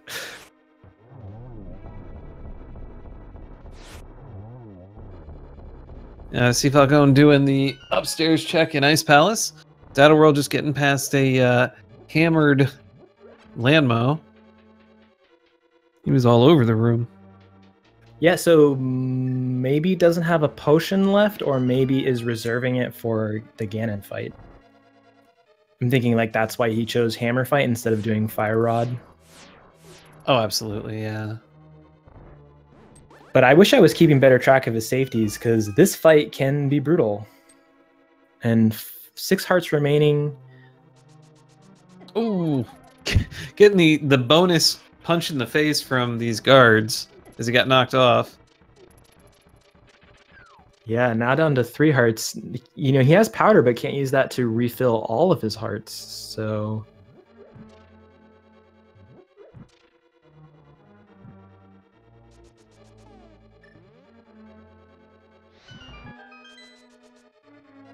And taking a few extra seconds in the room with the stairs, waiting for it to do its thing so that you don't end up despawning all of the upstairs in Ganon's tower, which is just devastating. Oh, a heart piece could refill his hearts too, if he got one on like Moldworm 2 chest. Yeah, we're getting down to these last 2 chests. Getting a compass. Oh no! There's one more chest to check in this game. In this tower, anyway. No, this is the game. This is the whole game. Yeah. But seriously though, what other chests could it be if it's not Tile Room or this one? We've got. That's the good question. I think it's Tablet, Mushroom. You know, which turn in for the Mushroom. Absolutely. And I don't think we've skipped anything in dungeons. No, we've gotten every item in the dungeon, even some extra chests for fun. But it comes down to is this a free ride to the end? No. No. So did we check Bonk Rocks ever? We did. Well, okay. I don't know if Dataworld did. I thought Dataworld did. It was one of the earliest things I did right after getting boots. Oh yeah, because he checked King's Tomb, so... I do love the mini Helmasaur room there at the top of the tower in Swordless. It's like a little party, and you can't dash through them.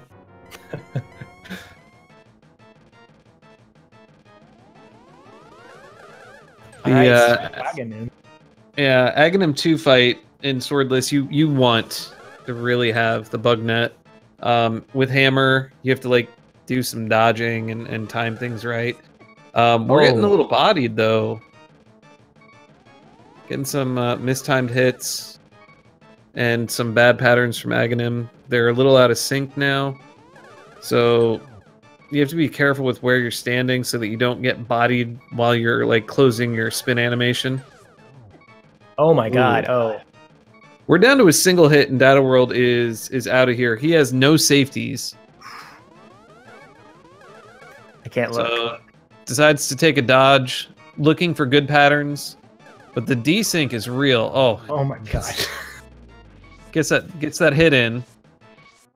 Just wanted to mess with us. That freaked me out.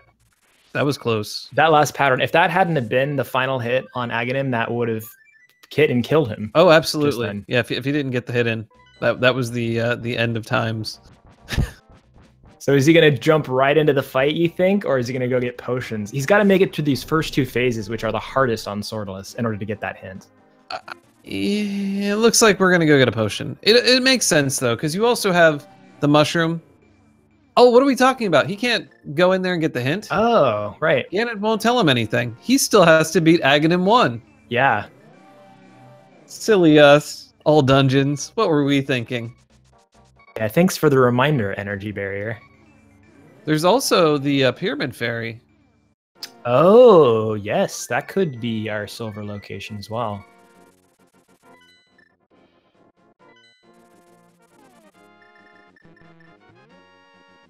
Cfalcon's still got Turtle Rock to go after this, and then we got Ganon's Tower and Agahnim, and who knows what else.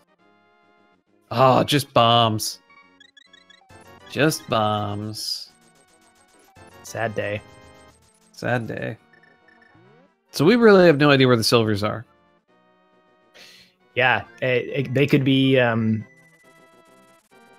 Tablet, Pyramid Fairy, Tile Room. I think that's it.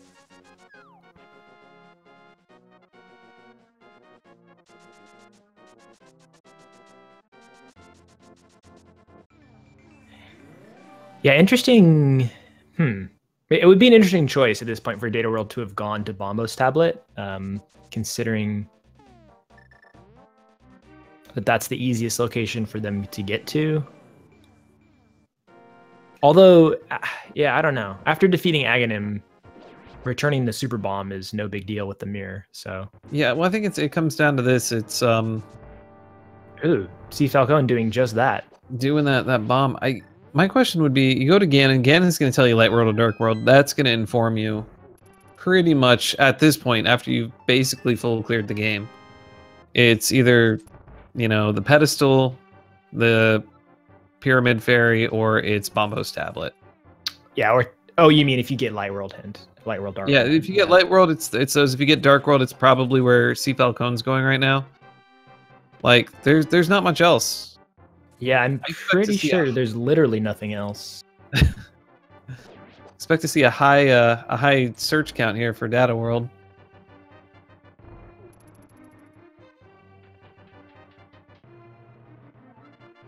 All right, moment of truth for Cfalcon. It's looking like Bombos. Yeah, Bombos or Tile Room now. Oh, Tile Room would be awful. Awful for Data World. Good for Cfalcon, but he would still need Data World to take some Ganon deaths or something in order to catch up this time. Yeah, he's still got Aga 1, Turtle Rock, and to finish up Ganon's Tower. You know, weird. Oh, go ahead. I was just going to say, if Cfalcon did do the risky strat of Town Room first, and then didn't do a full right, and then, because I believe Big Key was Firebar Room, if I'm not mistaken. That is correct. Oh, no. Okay, yeah. He could save a lot of time clearing out the bottom of G Tower, and then Data World, of course, has to spend time going back up. So I don't know. This could be a path. It's really a question of where are these silver arrows, and what's your guess? Are you thinking it's tile room?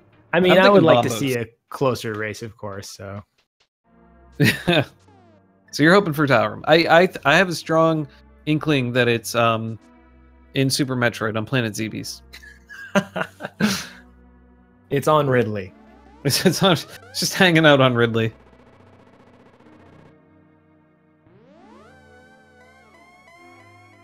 Yeah, I mean, this is like full clear the game and still haven't found what you're looking for.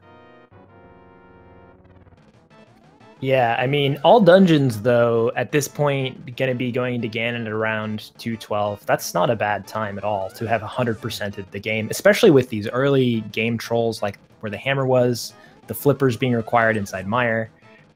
Oh, yeah, no, this was definitely some severe working there. I think Data World just one heart away from having like your max hearts. I think it's 13 for this mode. Sounds right.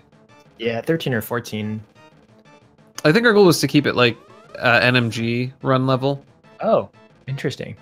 Which is 13 is the minimum number of hearts that you can like get to the end of the game with. And then 14 if you count Sank Chest. I think so. It's been a while. There was some reasoning.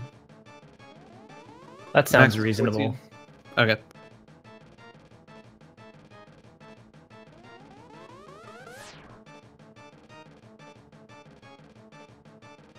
Data World having a much easier time of this Agahnim 1 fight than the Agahnim 2 fight. Still using the Swagnet to knock the energy back. Gets the kill, does a little spinning with Agahnim. Looks like 3 blue balls.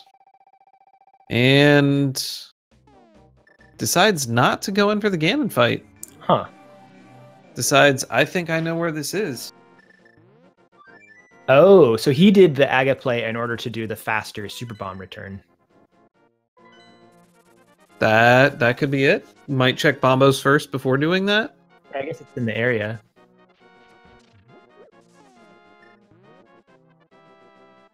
A little saddened. I mean, they could have gotten all items. Could have done 100% run if they would have picked up a blue boomerang. It's going to be 100% except for that boomerang. Actually, they also skipped the red meringue and I think a few other standing items. No, the red so we're not going to count. See. It's not counted in the final collection rate. It's not counted in my version of 100%. That's all I'm saying. I see. Okay. So it looks like we're doing Bombos first. Yeah, this would be pretty telling. Yeah, I mean, if it's not here, it is in Tile Room. I'm pretty sure. I think that's what we're left with. Absolutely. And Data World would know that too at this point. Well, no, he's still got to do the Super Bomb, but there they are. Yeah, wow. Gets silvers, flutes away. I think at this point, since you've defeated Agahnim 1, if you can find your portal and walk into it and die, like, or save and quit, that would get you back. Might have been faster than fluting back here and walking into this portal. Well, yeah, because you've killed Agahnim and you have the mirror, so you could just go back to the Dark World, save and quit, and be right on top of the pyramid. That's really clever. That's why I get paid the mediocre bucks. They pay you? Wow. No. We can dream.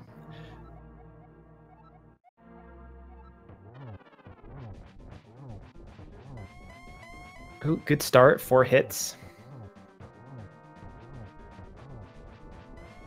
Oh, he's not going to be able to 2-cycle this, I think, with 8 hits so far. Yeah, not quite enough. Oh, no, I'm wrong. I miscounted.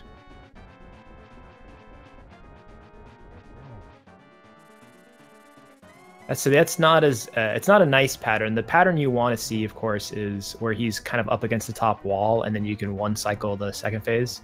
But he's doing a very good job on this. The rest of this fight, he's got some potions, so I think he's intentionally damaging through those fire bats.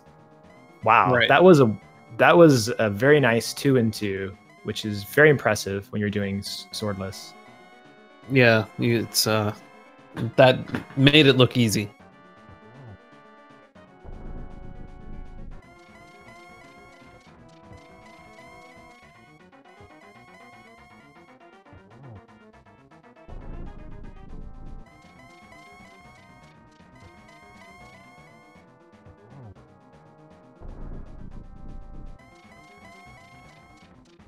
So we got dataworld finishing up phase 3 of Ganon.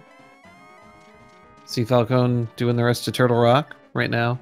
About to travel outside, get the big chest, get a small key so he can head downstairs.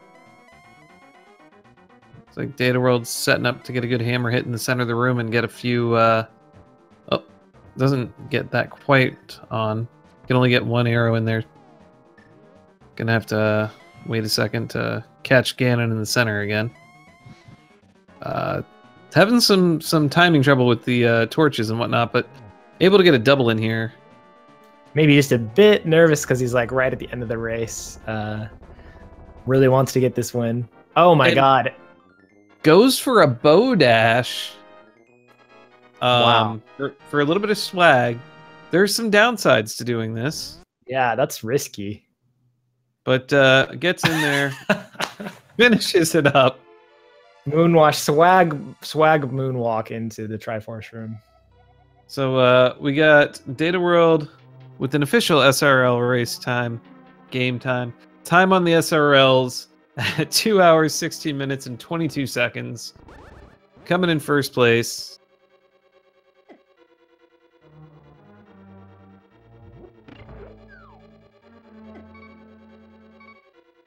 And we got Cfalcon continuing his run right now.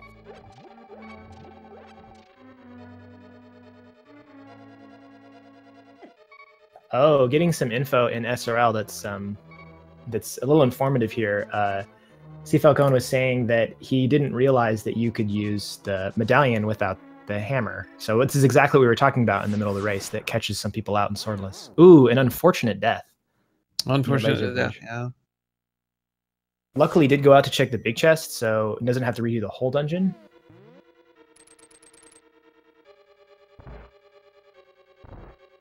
Yeah, halfway through the dungeon at least is a little bit better. Those mini Helmosaurs get you every time. Looks like dataworld is ready to come in. Let's pull him in here.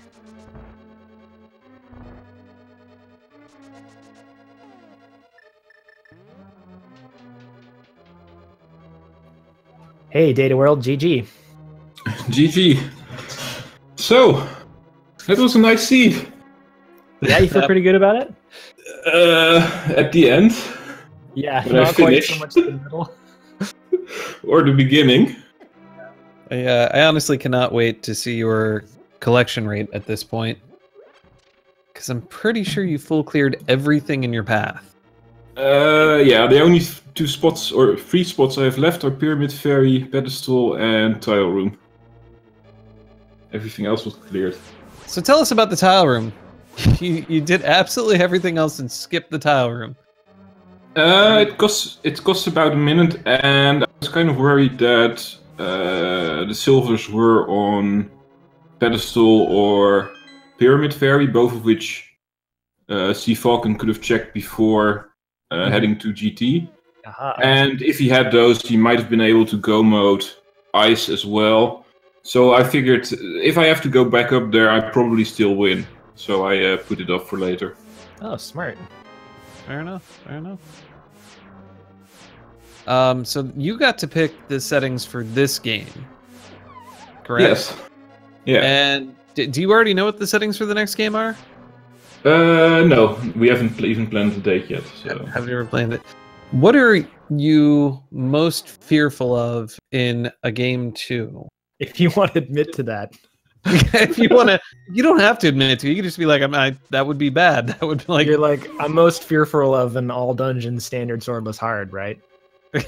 Well, yeah, I am pretty fearful of these kind of seeds, but I still am confident that I may be able to do them better than my opponent. So probably something inverted or key sanity is not really my thing, but yeah. I can see Key Sanity is a lot of crossing over the world and making the best of what you got. Inverted, I don't even know what's going on in that, so... Yeah, Inverted is still really new for me as well, but it's a lot of fun. I'm definitely hoping to get some Inverted in this game, this tournament. Oh, I'm pretty sure people are gonna start ramping that one up, especially since it's like the new kid on the block. I think a lot of the lower seeded players, I would expect them to pick Inverted because it puts people on a much more even playing field.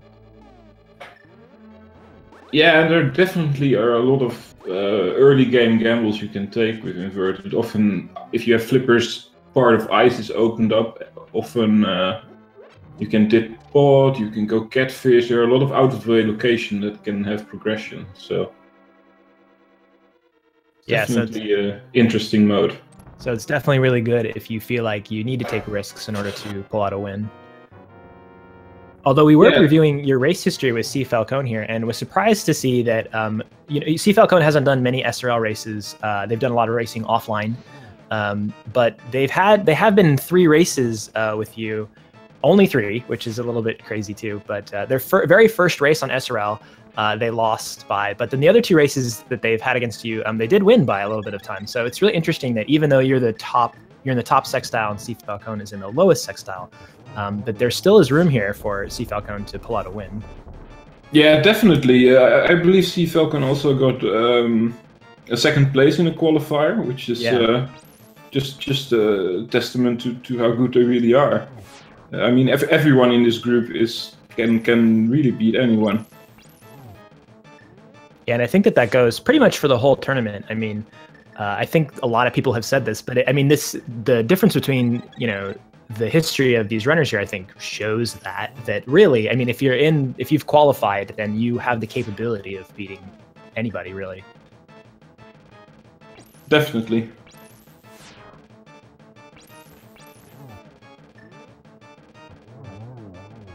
Yeah, what did you think about that East Side Dark World lock? Did you have thoughts on it, like before you found the flippers in Mire? Well, given how dry the Dark World was, or not really dry, but I kind of figured either flippers or bugnet or I guess hammer would be the next progression items, opening up most of Dark World. Also because the bow hadn't really led yet to anything. So you were thinking maybe the bow would lead to something on Helmosaur, which it did, led to the Mire. Well, no, not so much as Helmosaur, but I was expecting either a key-locked pod or...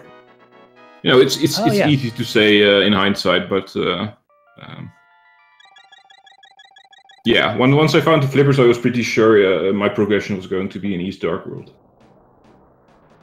Yeah, I forgot that actually it was key-locked pod, and so the hammer was bow-locked as well. Yeah.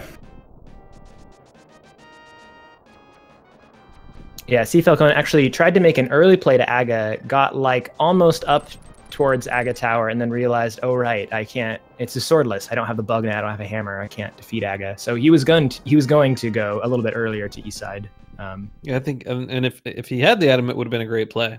Would have totally. Definitely, yeah.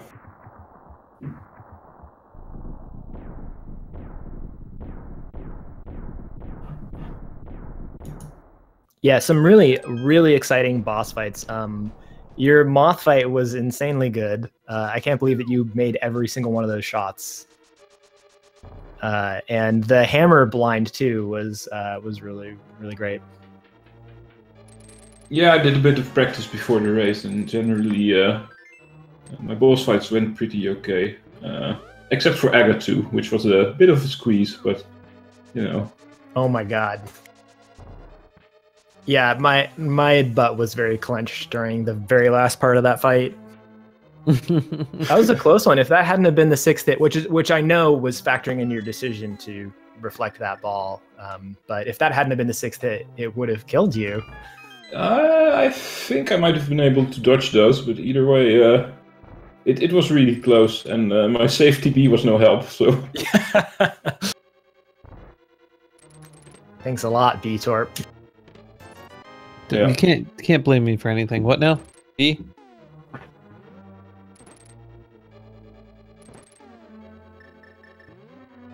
Anyway, this race was a lot of fun, and I'm definitely looking forward to the other races in this tournament. Thank you very much for commentating, and also a shout out to our tracker, Aizen Toyama. Thank you very much for playing, and we'll look forward to seeing your next match against. I'm not entirely sure. I've had one tomorrow against Ninban. So, Oh, that's Oh, Inban's always. This is gonna be a fun match to see. yeah, so many great players in this group. oh, that's right. You're in like one of the groups of death, aren't you? They're all groups of death. Yeah. All of the people who made it this far are great players. Definitely, yeah. Yeah, that Alright, one looks like. Go ahead. Sorry, go ahead. All right, I'm going to do something else. So thanks for watching, everyone, Yes. and enjoy the rest of the race. Thank you so much, dataworld. Okay, bye bye.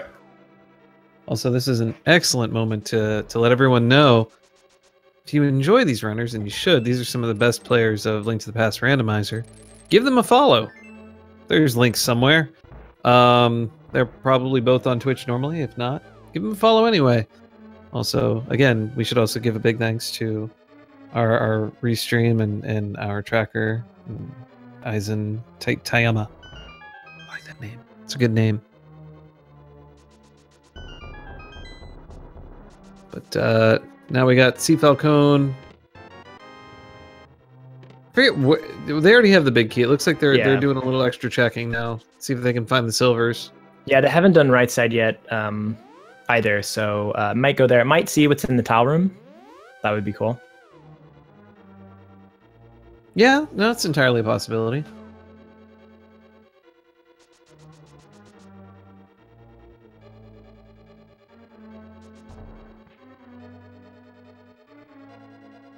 Making their way up to the collection rate, 190 of 216.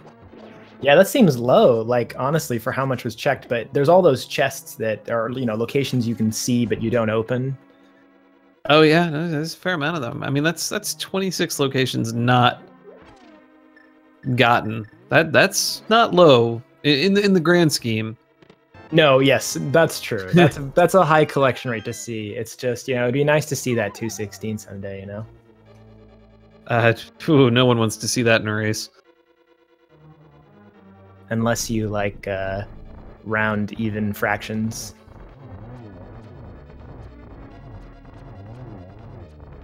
Well, one of the things I always liked about Super Metroid was the way that they handle the percentage completion rate is they just put 100 items in the game. So so however many you got's your percentage completion. It's a brilliant idea. And Link to the Past could have actually done a very similar thing. They could have just made it 200 items in the game, and it's kind of shifted over, divide it by 2, and that's your collection rate. Oh, interesting. And then you could have even done point, like 75.5 or something. Yep. Seemed really precise. Cfalcon missing out on the big chest, surprisingly. So there's not another good time to route that back in, since they've already defeated Ice Armos. They could go back around all the way through the right side to check it, but I wonder if they... It's not that far from this side, but they're probably not checking it, would be my guess. Ooh, getting delayed by that Master Hand. Gonna wait out the room. Yeah, that's wise. Yeah, these rooms work a bit different in Swordless when you're used to just being able to dash through stuff with your sword.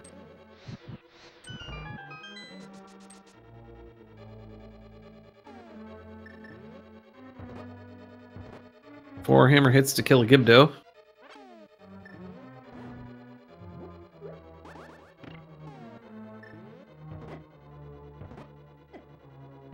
These Gibdos are just not being friendly to either runner. Yeah, although I like Cfalcon's choice instead of just trying to damage through it and clutch it to just take the time to kill them. Let me get that amazing book. Which we know is required to beat the game. Right. That's right. Well, required, quote unquote. But yeah, required. Quote unquote. I mean, this game legitimately. Oh, and doing the same thing. Got a book. Gonna go check Ether. Makes sense. Right.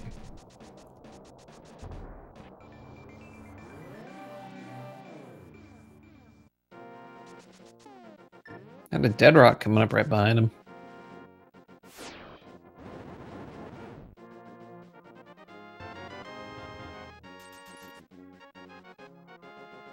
Okay. Looks like we got now a... We'll check that. That looks like a forfeit from Cfalcon after not getting the silvers. Yeah, understandable. Don't want to finish the wild goose chase. Yeah, at this point you're...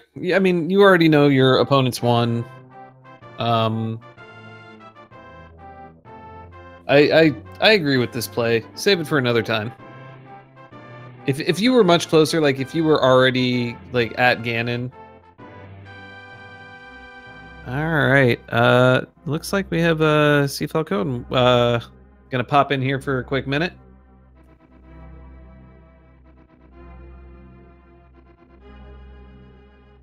And we have the Falcone joining us. GG, Cfalcon. So we do need to clear the air. Do you prefer Cfalcon or Captain Falcon? The first one's fine. Cfalcon. Then you're gonna love watching this restream back afterward.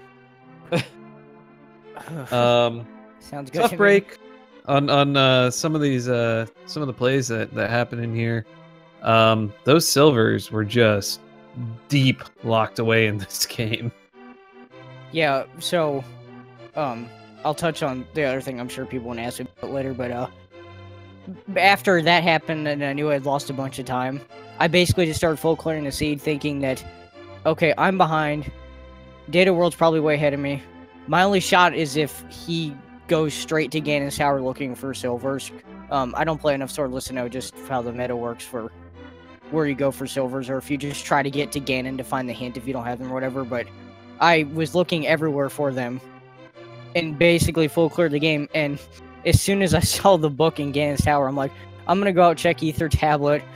If not, then, you know, I'm good. I know I asked him afterwards, but I pretty much assumed they were on Bombo's tablet at that point because I knew the seed was doing something like that. Yep, seems like a good thing. I would have just gone to Ganon's Tower as soon as I could to get the hint out of Ganon. It's a little extra time, but he would have told you Light World, and you would have known immediately. It's like, oh, that's Bombo's. That's the only thing left. Mm-hmm. Yeah, I hear what you're saying though, and I think you're right in terms of the meta. That you're right that typically a runner would do what VT's suggesting and go to Ganon's Tower, maybe find silvers there, but at least get the hint. So I think you were correct in your play to kind of do the opposite and full clear the rest of the things that you could. Unfortunately, dataworld was playing really conservative and banking on his execution giving him a lead. And I think that he even said this in the interview that he was thinking about, in what scenarios could my opponent have gotten an advantage on me. So he was intentionally doing that stuff to rob you of the opportunity to have a gamble like that. I mean, in fairness, the sea robbed me of an opportunity. That's true, yeah. I didn't have a chance in hell with where that was. Yeah. When I said I was looking for him, hoping they were outside of Ganon's Tower, not in his path. I mean, I was technically correct, the best kind of correct. So yeah, I mean, and we saw you make that play towards Aga, which if you had a bug net or a hammer, would have been a great play and would have maybe saved you some time. But that's the other thing too, is the seed really didn't present you with opportunities to take any big risks to try to gain some time in that way. It was very linear in the beginning. The Aga play was actually a mistake though. When I tried to do that, I started to go there. I'm like, wait a minute, I have nothing to deflect these shots back. What am I doing? This is not going to work. Well, the upside is that you caught it before you got all the way upstairs. Thankfully. And then I'm sure what everyone's probably wanted to know is there was a point where I just paused For full disclosure, I pulled up the swordless rules, and that's when it occurred to me, oh my god, you can use the medallions without a hammer, can't you? Oh no! Absolutely. And that's when I went to Mire and realized, oh my god. And then when I saw the flippers, that's when I realized, yeah, I'm behind. Yeah, that was that's a huge one. The hammer is only required for the tablets. Yeah, because I don't you know need why. to prove your worth to the tablet to have something drop from the sky. Yeah, I don't know why I thought they were required for the medallions. Well, because in the normal game, the sword is required. So I think that's why a lot of people believe it. It makes sense. Yeah, I guess I just assumed, well, the hammer's a replacement for the sword, so... But yeah, that happened, and unfortunately that cost me 20 minutes and caused me to do stuff like accidentally start running toward Aga Tower, have probably one of the dumbest Mothula fights ever, where I had 9 fire rod shots to hit him 8 times, and even though I pulled it off and it was great, I don't know if that was the smartest thing to do. I mean, you got through it. Yeah, that was really impressive. That was I think for me, that was one of the highlights of the races, was seeing these tough boss fights, and that was one of the most clutch, too.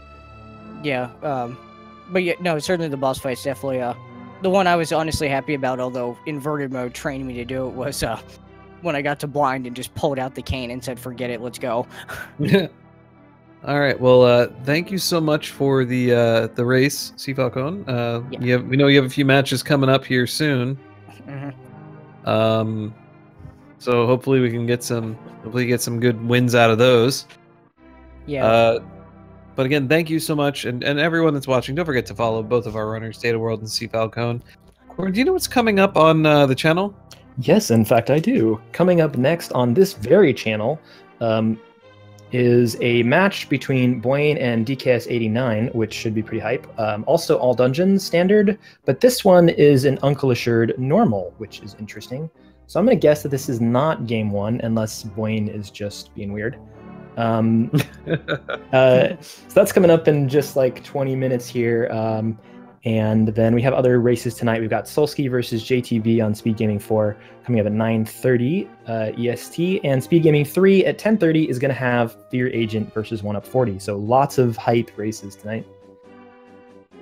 Sounds good. Well, thank you again to everyone who helped get this particular race together, our restreamer, our tracker, Urzen Tayama, our racers, dataworld, Cfalcon, and our commentators, Quern, and me, I'm Vitorp, just saying hi. Just thanking yourself.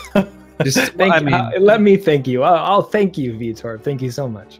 Actually, Vitorp, the hero, stepping in kind of last minute to help Cocom. So I really appreciate the last minute. It's been a lot of fun. Oh, sure thing. It's always fun. You get to hear some secret inside things that I don't tell anyone, that everyone can listen to while we're talking live on the air. Yeah, right. Like, there's a maybe about that whole fairy revival thing. Can't wait. Well, yeah. Maybe means maybe a version or two. We'll maybe see. means definitely in the next few weeks, I think, is what I heard anyway. Whatever you want to hear in your head, but that's not how things work. It's the dreams. It's the dreams. All right. Well, I think that's going to be it for us for this particular race. But as Quern said, stay tuned. We got another race coming up real soon. Yeah, good night, folks. Thanks for hanging out.